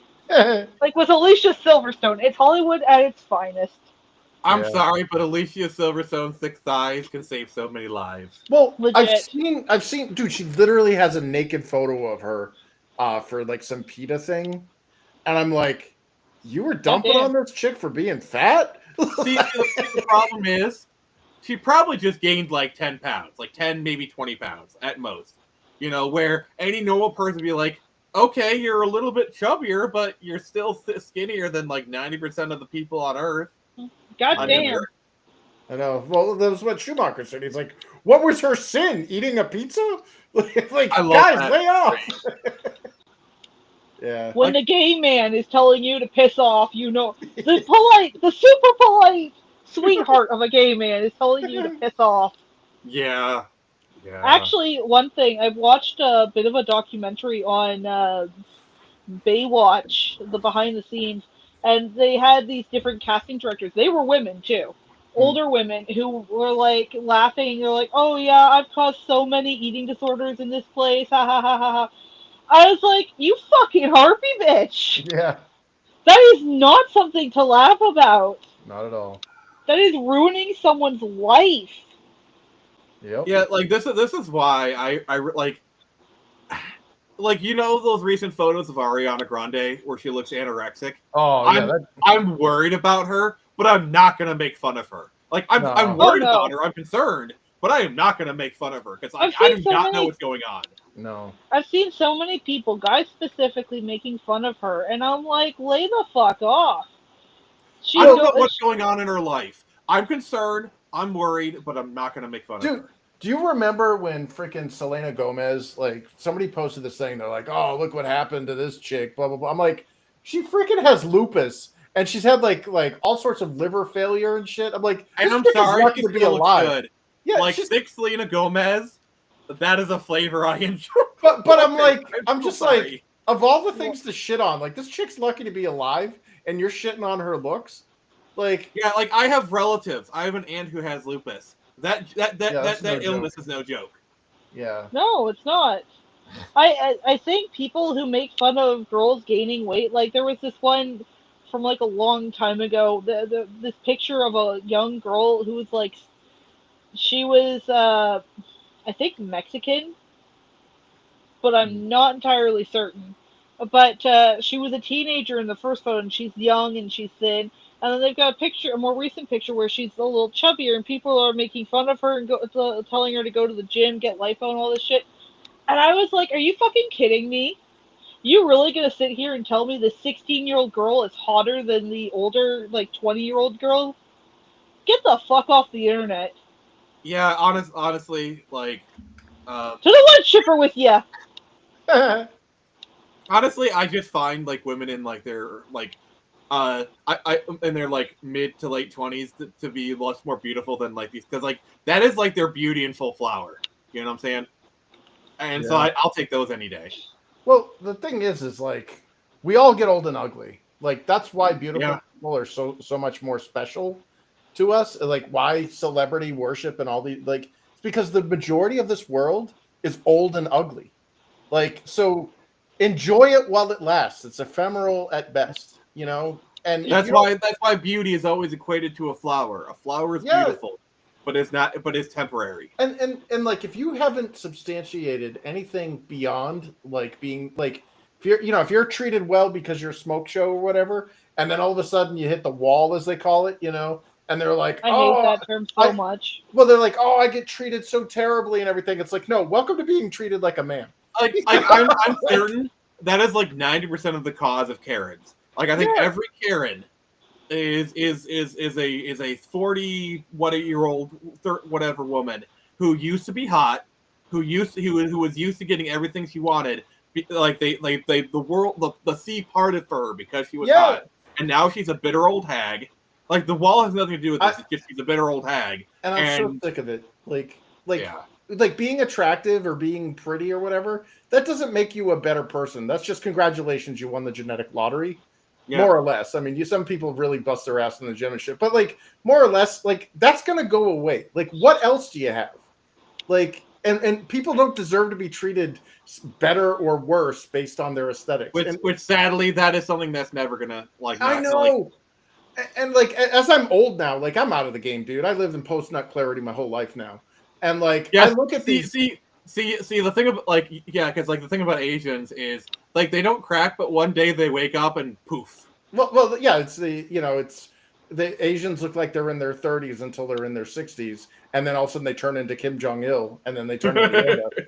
But like the thing is though, is it's like it sickens me though. Like, as I'm older and I see these younger people that like, why is this chick like? Why are you treating her like? Well, dude, she's so hot, but I'm like, she's a raging bitch. Or that, you know, like I'd see the same thing with chicks. They'd be like, oh, that guy is so. I'm like, that dude's a douchebag. Like, why are Yeah, you and- worshiping oh my this God, guy? Yeah, it's like you have women. It's like, yeah, I know he's cheated on his 5 girlfriends. He's got 3 side chicks. I want to be the 4th. Yeah, like I don't know. Like when you stop, when you get out of the dating pool, when you get out of the rat race, and you look at it from afar, it just shows you how doomed we are as a species. To see how something so short-lived and worthless as aesthetics, how it governs so much of our lives, and it's completely meaningless. Yeah. Amen to that.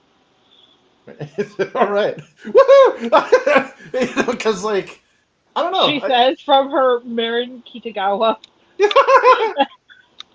Well, Don't it's judge just, me. Yaois like- are cute.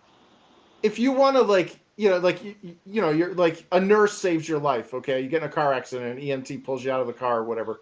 Does it matter what they look like? No. No. So I why? don't know. I've seen some hot EMTs. Yeah, but like, That's Like, not the the thing is- point. yeah, like I'm not gonna get laid with this chick. I don't care how hot she is. Like, does she treat me nice? Does can she do something other than look hot? Can she pull me out of a burning wreck? That is the criteria. Well, yeah, I'm not into the dommy mommy muscle mommies or anything, but like, Oh God. I look at these You're things and I'm missing like, out. yeah, I just look at these things that these people evaluate other people with, and it's just like, is that really your highest priority? Is whether or not you want to bang them? Like, Yeah. that's probably on the very low end, because it's like, even if I wanted to bang them, half of them are too good. Oh, whatever, you're freaking. Even if I want to bang them, I'm too ugly for them. Yeah, to I'm even an old understand. fat Asian Jewish guy. What the hell am I? Like, Oh, I'm not you've got really you've got all the disclaimers. Yeah, well, honestly, I remember, was it OkCupid when they did the ratings thing, and they broke down ethnicity, like, by desirability, and they found that Asian women were at the very top and Asian men were at the very bottom. Well, they clearly weren't. They weren't like pulling the. What do you call them? The K-pop stands. Oh God, yeah, BTS. My brain just decided to like reboot right there. Like, Did you see that video of like this like white girl? She went to Korea, literally sex tourism, and she was like mad. Like, why don't they look like K-pop stars? Yeah, it's almost like those people are not even genetically. They got a lot of work done. Let's be honest here. Yep. Yeah, plastic surgery is actually very popular in South Korea. Yep. I'm not joking. It is like an epidemic. Capital of the world, yeah. Plastic surgery capital of the world is South Korea. Mhm. Yeah. But it's just it's so sad how shallow we are as a species to be focusing on crap like that when it doesn't mean anything. Like, when you get into your 50s and 60s, do you really give a shit how hot that 20-something is? You're never going to bang that person. What do you care? Are they a good person? Can they do something for you? Like, nope. Okay. let's say you're 88 years old, you're on hospice, and your nurse is hot.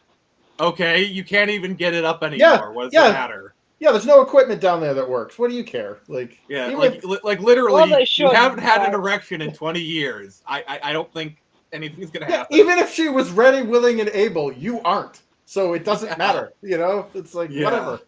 Go back to your family. Yeah, it's sad.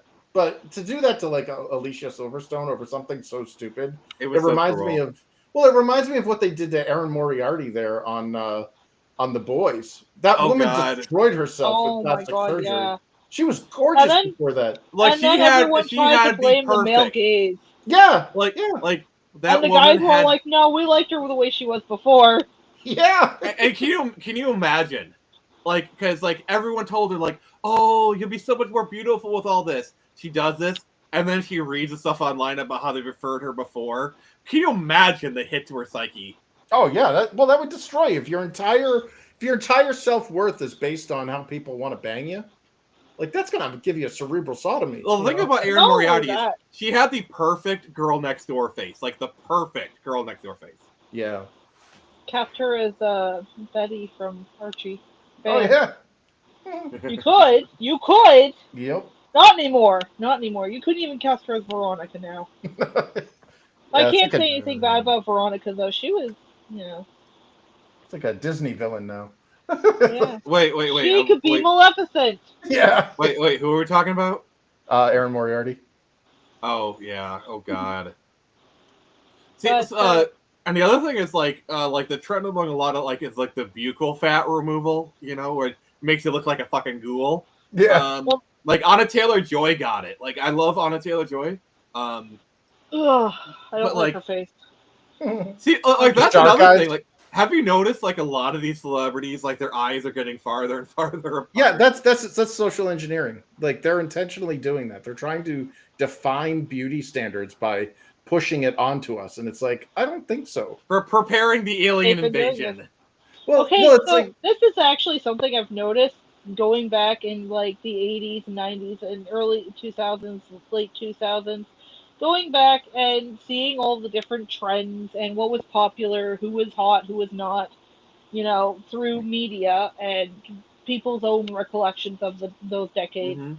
And I have one thing that I have come to that I find really freaking funny in my own kind of way. Not funny to you guys, probably, because you're men, but Oh.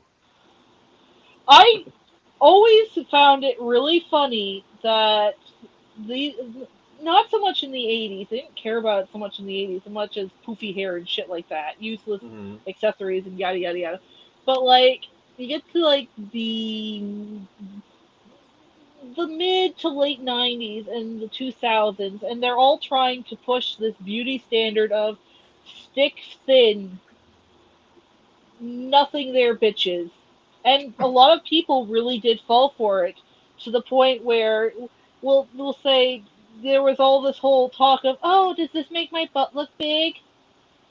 And now we're like, yes, and we love you for it. The bigger Oh, the that's fucking another better. thing. That's another thing. Like if you look at like trends, nobody cared about the butt until like the mid '90s. Like J Lo really like she brought that in. Like there's other people, but no one really cared about a woman's ass until J Lo came onto the scene. yeah, she Really. had that thing in short.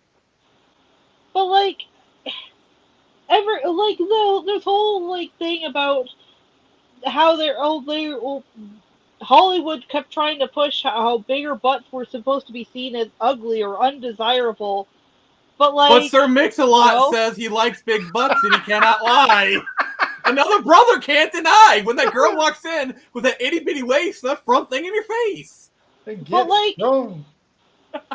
No, but this is something I noticed from all that media, and it kind of genuinely baffles me because, like, what is not to like about like a nicely shaped butt? Yeah. Well, it's It's weird. there. It looks nice. It fills out the clothes just right. Why do you bitches want someone with a bony ass?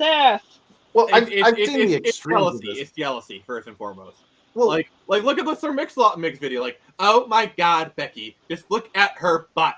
Like it's they're basically being catty bitches because they're jealous. well, Also, I've the seen goth extreme of that. movement trying to tell us all that goths are not desirable. Now we're like, oh, dumb. We goth can mommy. thank 2000s cartoons for that.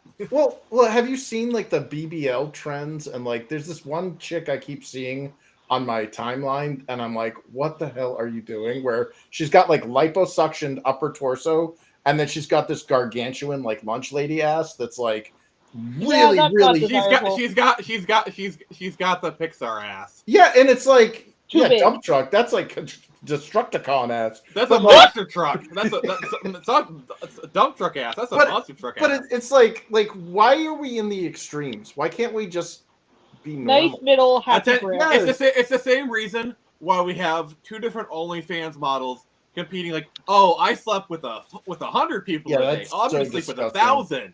No, I'm gonna sleep with 2,000. It's the same reason they want the attention. They're It's so, attention whores. yeah, that's a I hate you, dad Oh. moment. Like that's ridiculous. Can I Hey, just hey. say?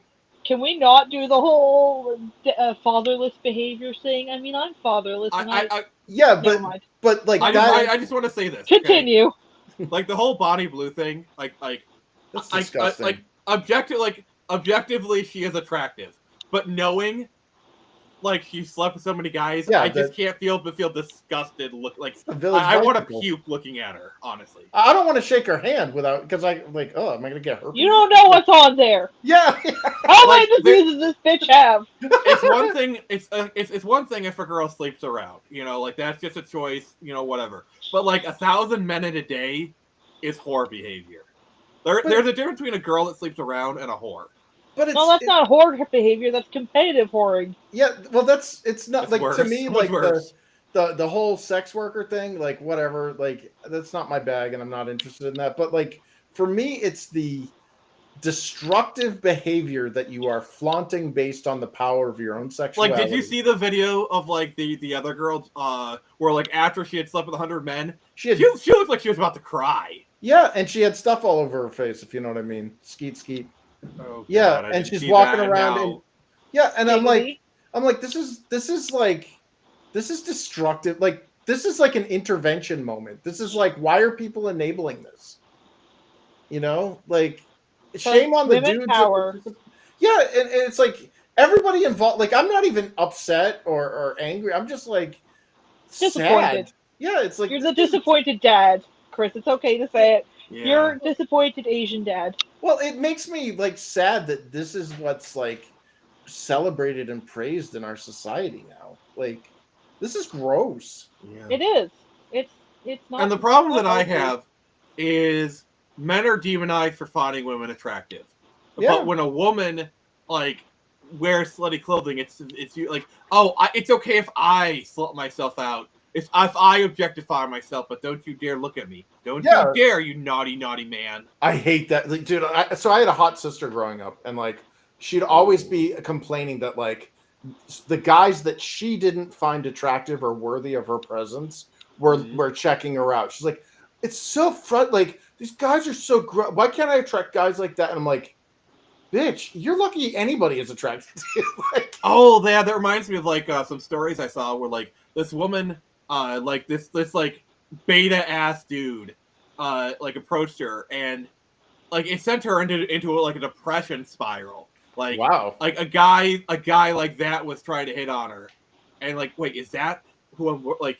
It's I don't understand it. Nix, please, if you can please translate, please, for love of God. I think it's to do with like.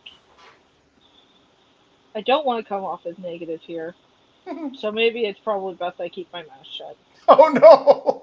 I mean, But you can be I'm negative gonna if you want. I'm gonna say before I have to go because my youngest niece is approaching from her hometown, and we have to look after her for the night, which I'm not Okay. complaining about. She's an absolutely adorable little thing.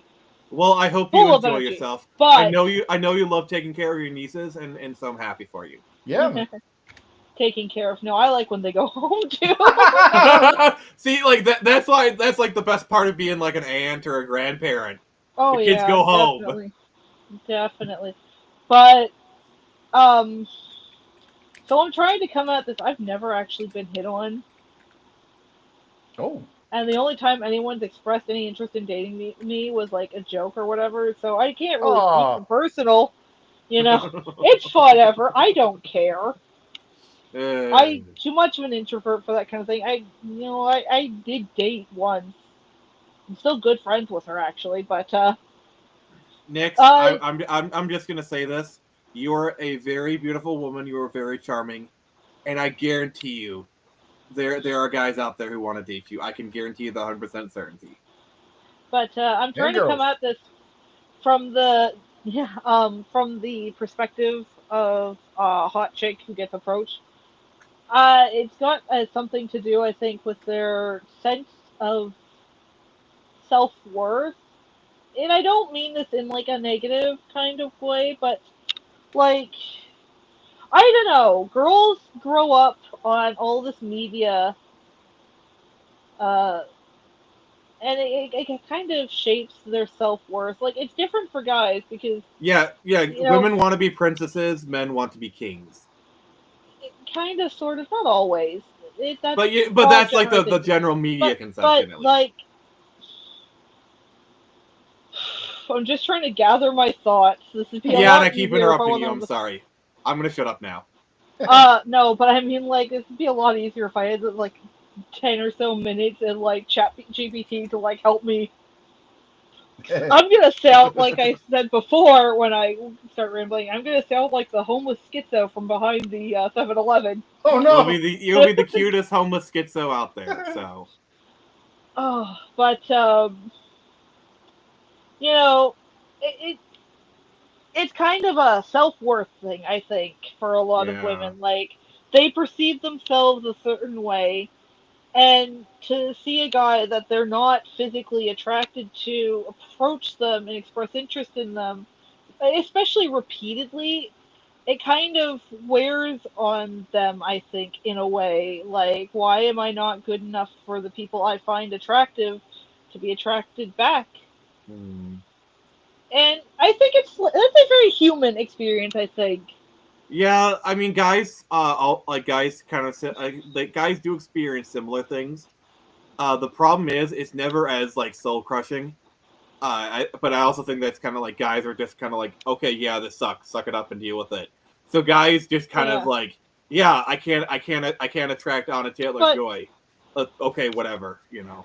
it's something that I see a lot in girls' media too, where they complain like, "Oh, this guy I like doesn't like me back, so why does this guy like me back? Am I only supposed to just attract guys that I don't like?" The Taylor That I Swift have, song "You Belong with Me" is a perfect example of that. yeah, you know what, I like some of Taylor Swift's songs. I don't like that song because it's very, I don't want to say pick me because that's not the right word, but like I'm That not word like has other gone girls. so far. Very, I'm not like other girls because she's like ragging on this other chick for being like a traditional girly girl, and she's like, but I'm a tomboy and I'm so much better for you because I wear t-shirts and sneakers and blah blah blah blah blah, and it's like, okay, bitch, you want a medal? Congrats. Yeah. Like, you don't deserve a guy just because you dress and act a certain way. You deserve a guy because you have stuff in common. Also, she's It's kind of slut shaming the other girl a little bit a in that song. little, not kind of, yeah, but I don't know. I've been really pushing back a lot on the I'm not like other girls bullshit because I'm so tired of seeing it. Oh Like, yeah. tomboys ragging on girly girls for being girly girls. I Why? mean, Tom Bitch, girls are fuck just off. Tom girls are just trans people that haven't been successfully gaslit yet. Oh no! Tomboys, but Yeah, no, sorry. no, But like, my point, but yeah, so tomboys are trans girls that haven't been successfully gaslit yet. no, There, I said it. no, no. Fun fact about me, I was very much a tomboy, and I had been pretty much brainwashed by a whole bunch of that kind of media growing up to really despise girly girls and like, oh yeah, Mm. I'm much better than these girls because I'm not like them. I don't like boys and yada yada. And now I'm just like, you know what? Who the fuck cares? Yeah. And it's a big thing in fan fiction too. It's why I kind of stopped reading a lot of fan fiction because it's like they slut shame, and I kind of get it because these are the loner girls. These are the girls that nobody pays attention to, and they're just kind of trying to hype themselves up, saying, "Well, I don't want to be friends with them anyways. They're all sluts and whores and yada yada yada." Oh Mm-hmm. damn. And now I'm like, you know what? Who the fuck cares? Yeah. Live and let live. As long as we're not hurting each other. Yeah. Yeah. Whose bills are they? Whose bills of mine are they paying? You know, like. Mm-hmm. But also, I see a lot of people, women, like in their older age, who don't really have never like gotten past that. I'm not like other girls. I wear t-shirts and shorts and I play baseball and video games and I drink beer with the guys. And it just like, who the fuck cares? I have a theory that like this is actually kind of why we have like this big like age difference like phobia now. Where like let's say you have like a 43-year-old guy dating like a 24-year-old girl, you know, kind of thing. And I like mean, that's kind of I weird, think but who cares? yeah, I think a lot of it is older women.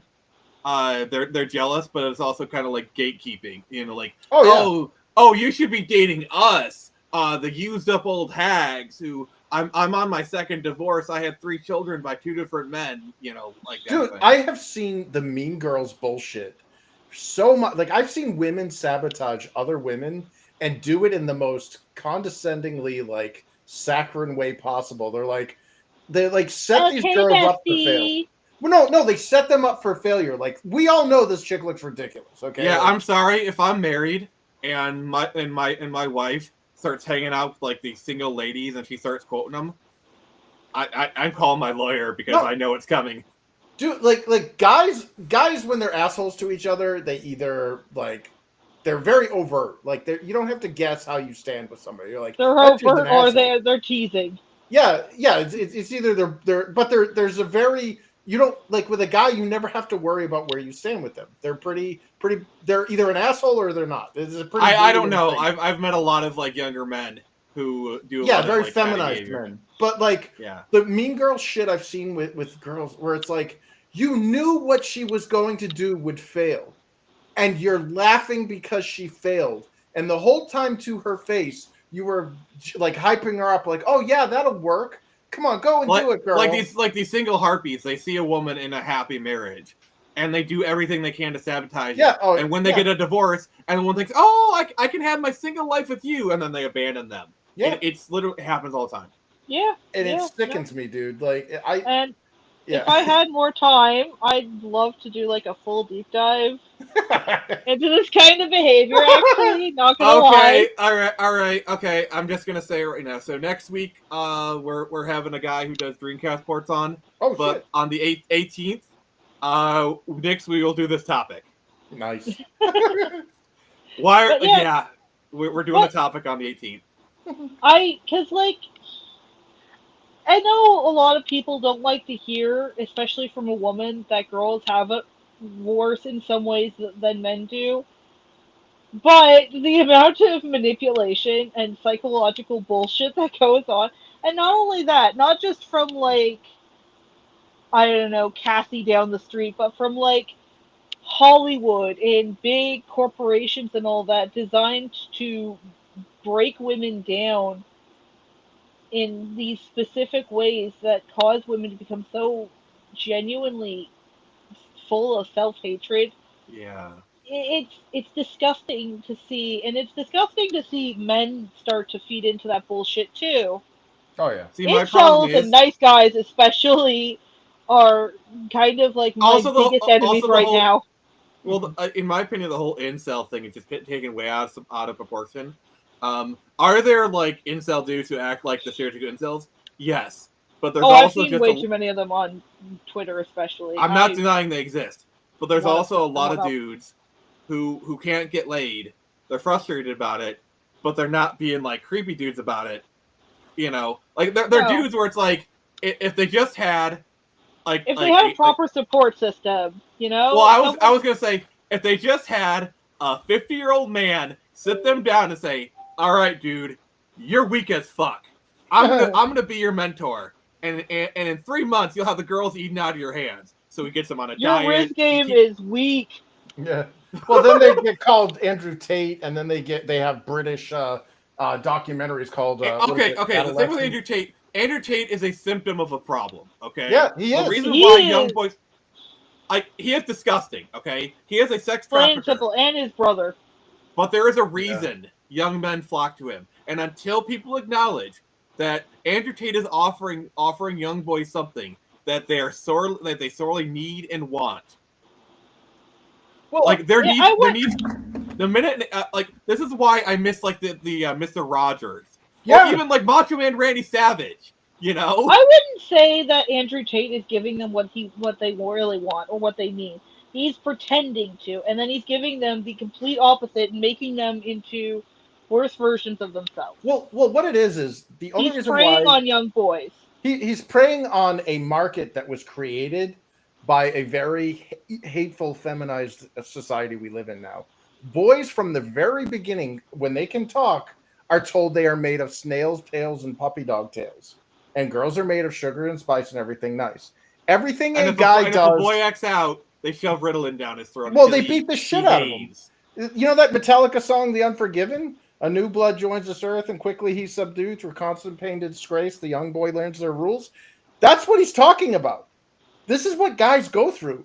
And nobody wants to talk about that shit because all these guys that lash out and the stupid Andrew Tates and all those symptoms, they're like, oh, those are the problems. That's the problem. It's like, you're looking at a symptom instead of the disease. And the disease is that you demonized masculinity. You labeled it toxic. You've riddled the boys, like you feminized our education systems. Boys don't learn the same way as girls, okay?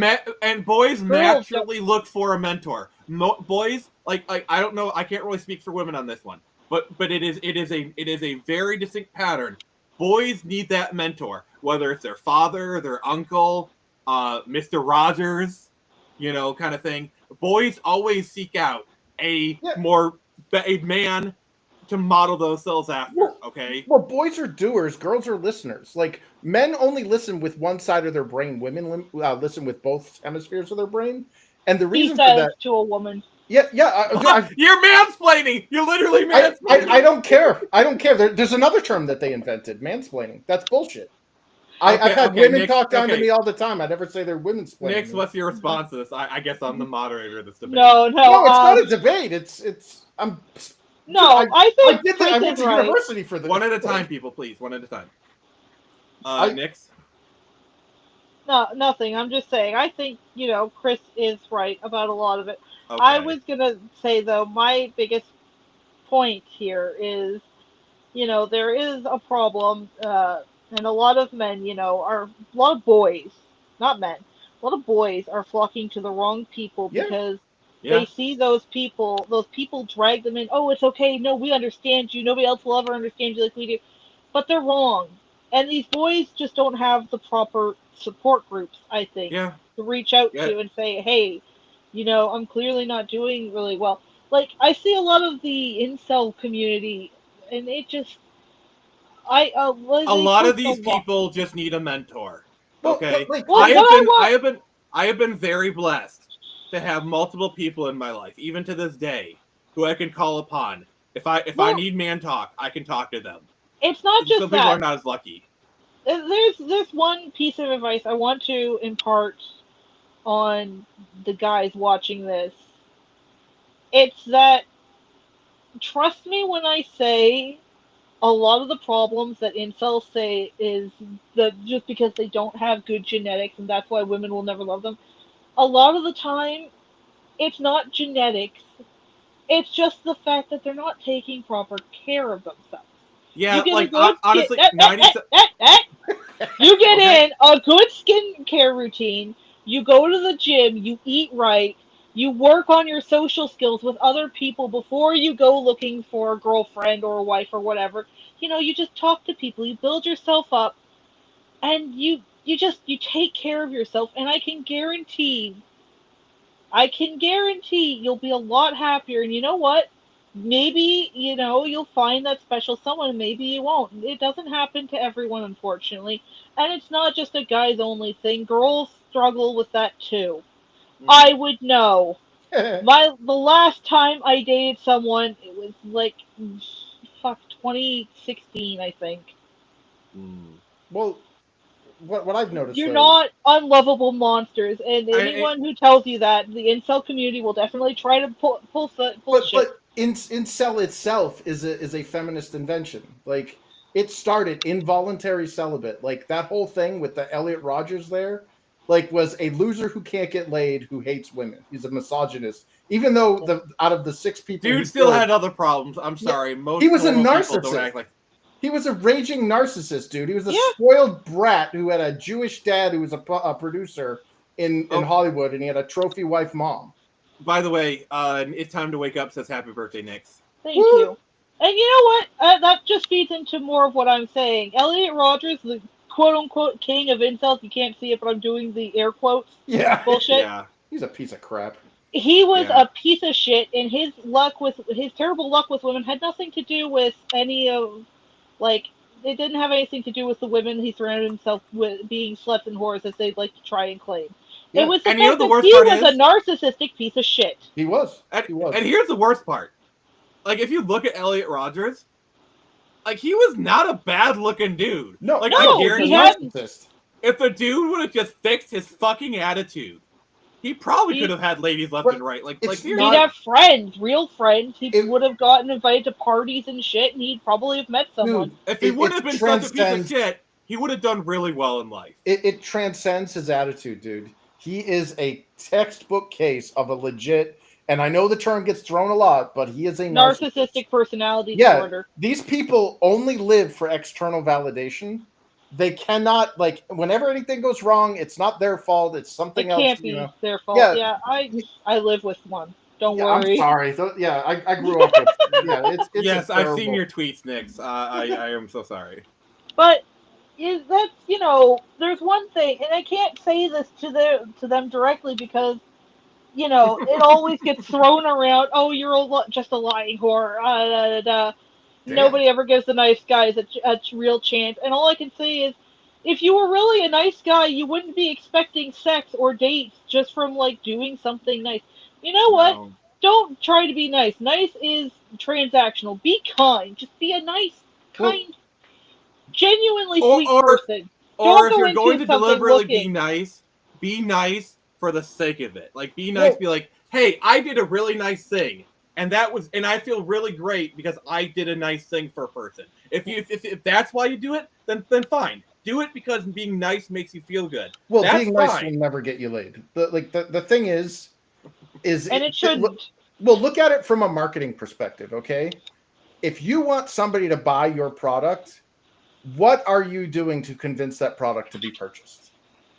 You know what I mean? Like, I want love, I want respect, I want this. What are you giving in return? Exactly. And if the answer yeah. is, if the answer is I can't, like they don't have one or whatever, you need to work on yourself. Like, go your Oh own yeah, way. exactly. Like most guys I have found throughout my 50 years of living on this planet was the guys who weren't looking for someone but were working on themselves and bettering themselves were the ones that women found them. Yeah, it's a tale Yeah. as old as time.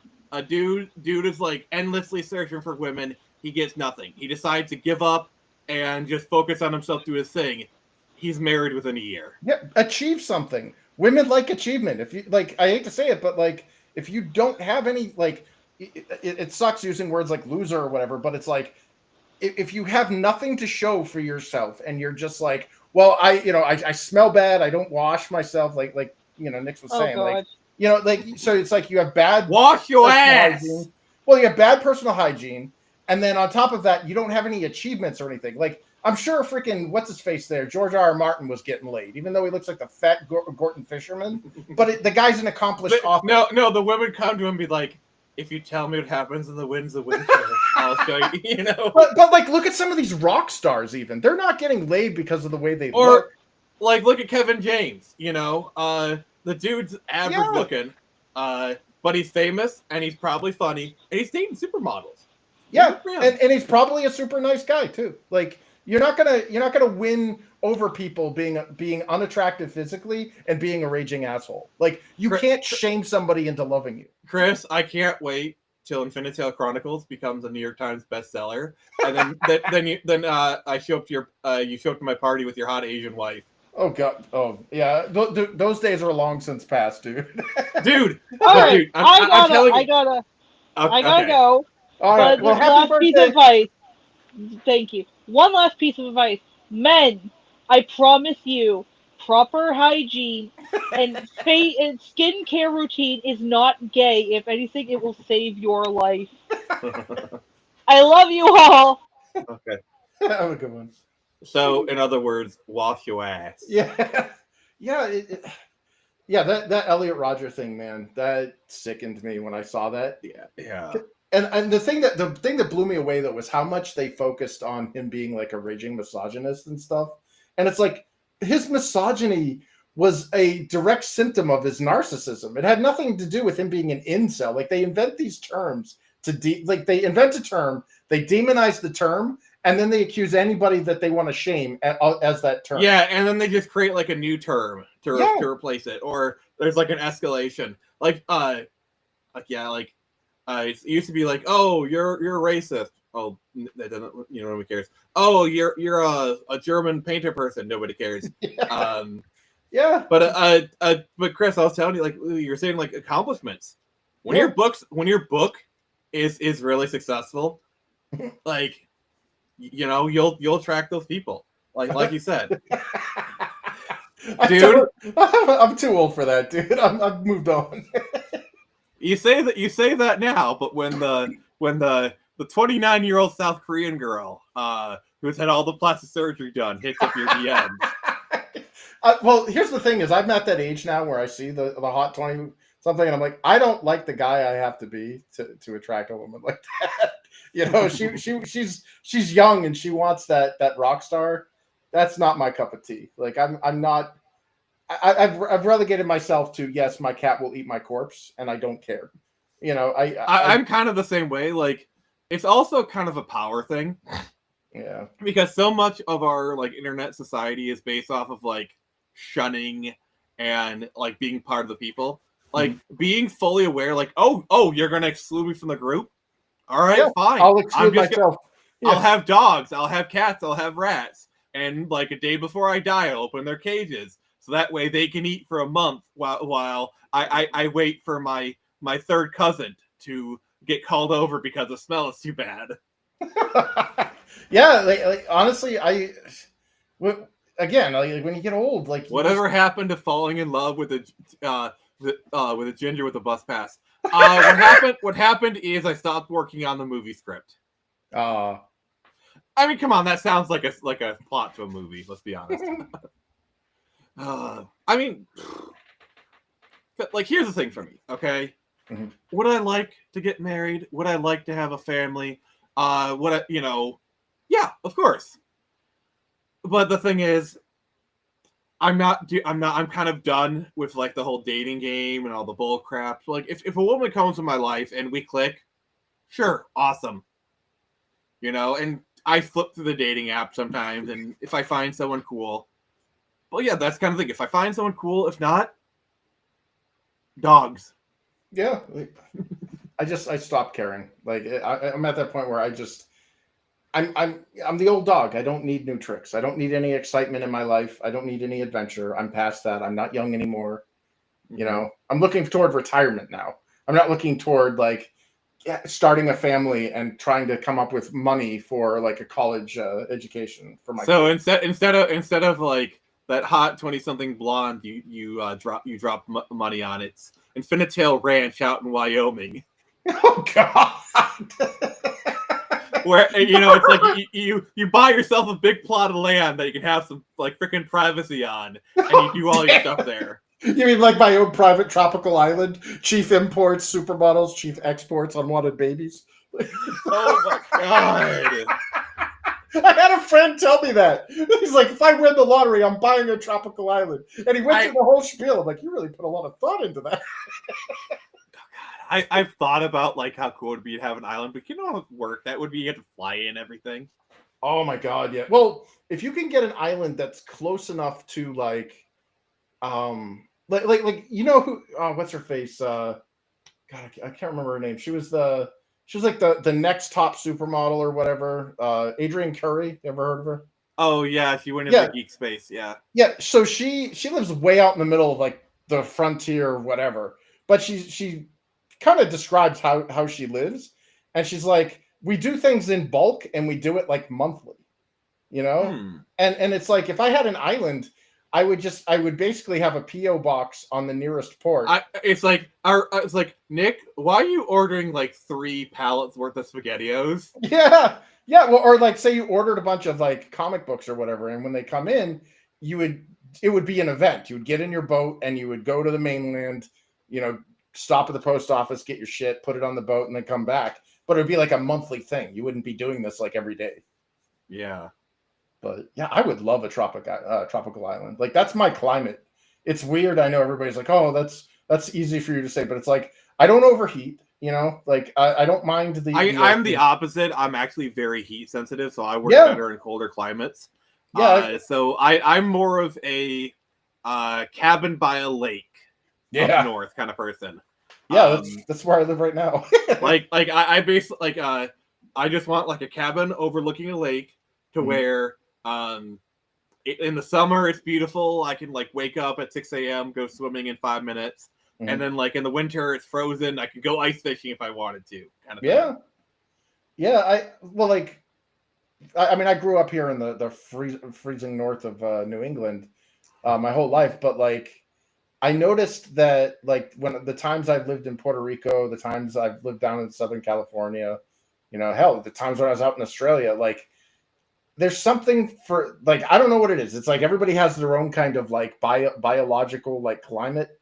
Like I don't know what it is, but like for me, I don't like the cold. I don't like the snow. Well, I think I know what you're saying, because at like a certain temperature, you feel invigorated. Like your body just feels like, to me, it's like 50 and 60 degrees is my golden zone. Yeah. If it's 50 and 60 degrees, I'm like, oh my God, this feels amazing. Like I love the fall. Oh yeah. You know, even just like putting on a hoodie, like it's fine. But like 65 degrees is like the perfect temperature for me. Oh, it's kind of like the seasonal stuff.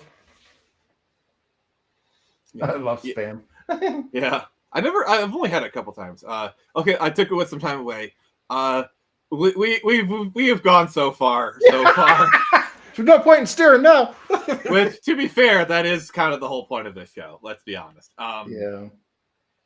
Yeah. So next week, we're having Falco Gigas return to the show. You may remember him as the guy who did like the Elysian Shadows. Yep. I think. So just to let you guys know, that is actually our most popular stream. Like that is still getting views, still getting watch hours. It's got over 1,000 views. Like that is like the most popular stream. And so Falco is also part of the GTA 3 on Dreamcast project. Oh, nice. So I'm sure you've seen that. And they're also doing Vice City now, too. Hell yeah. I've been trying to get Falco on the show because it's most my popular stream. I wanted to do that. So he's going to come on, talk about GTA 3 on the Dreamcast. We're just going to have that. Chris, you're going to love that stream. You're going to have so much fun. And we're doing that. And yeah, I think on the 18th, we're probably going to do like a gender wars. I don't know how to like phrase it.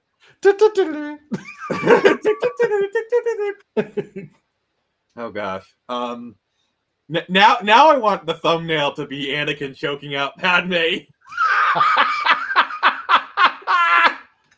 Oh shit. It's time to wake up, says I'm one state down from Nick. 7 degrees with no humidity is perfect. I'd rather do negative 30-degree wind chills. Yes. Oh my God.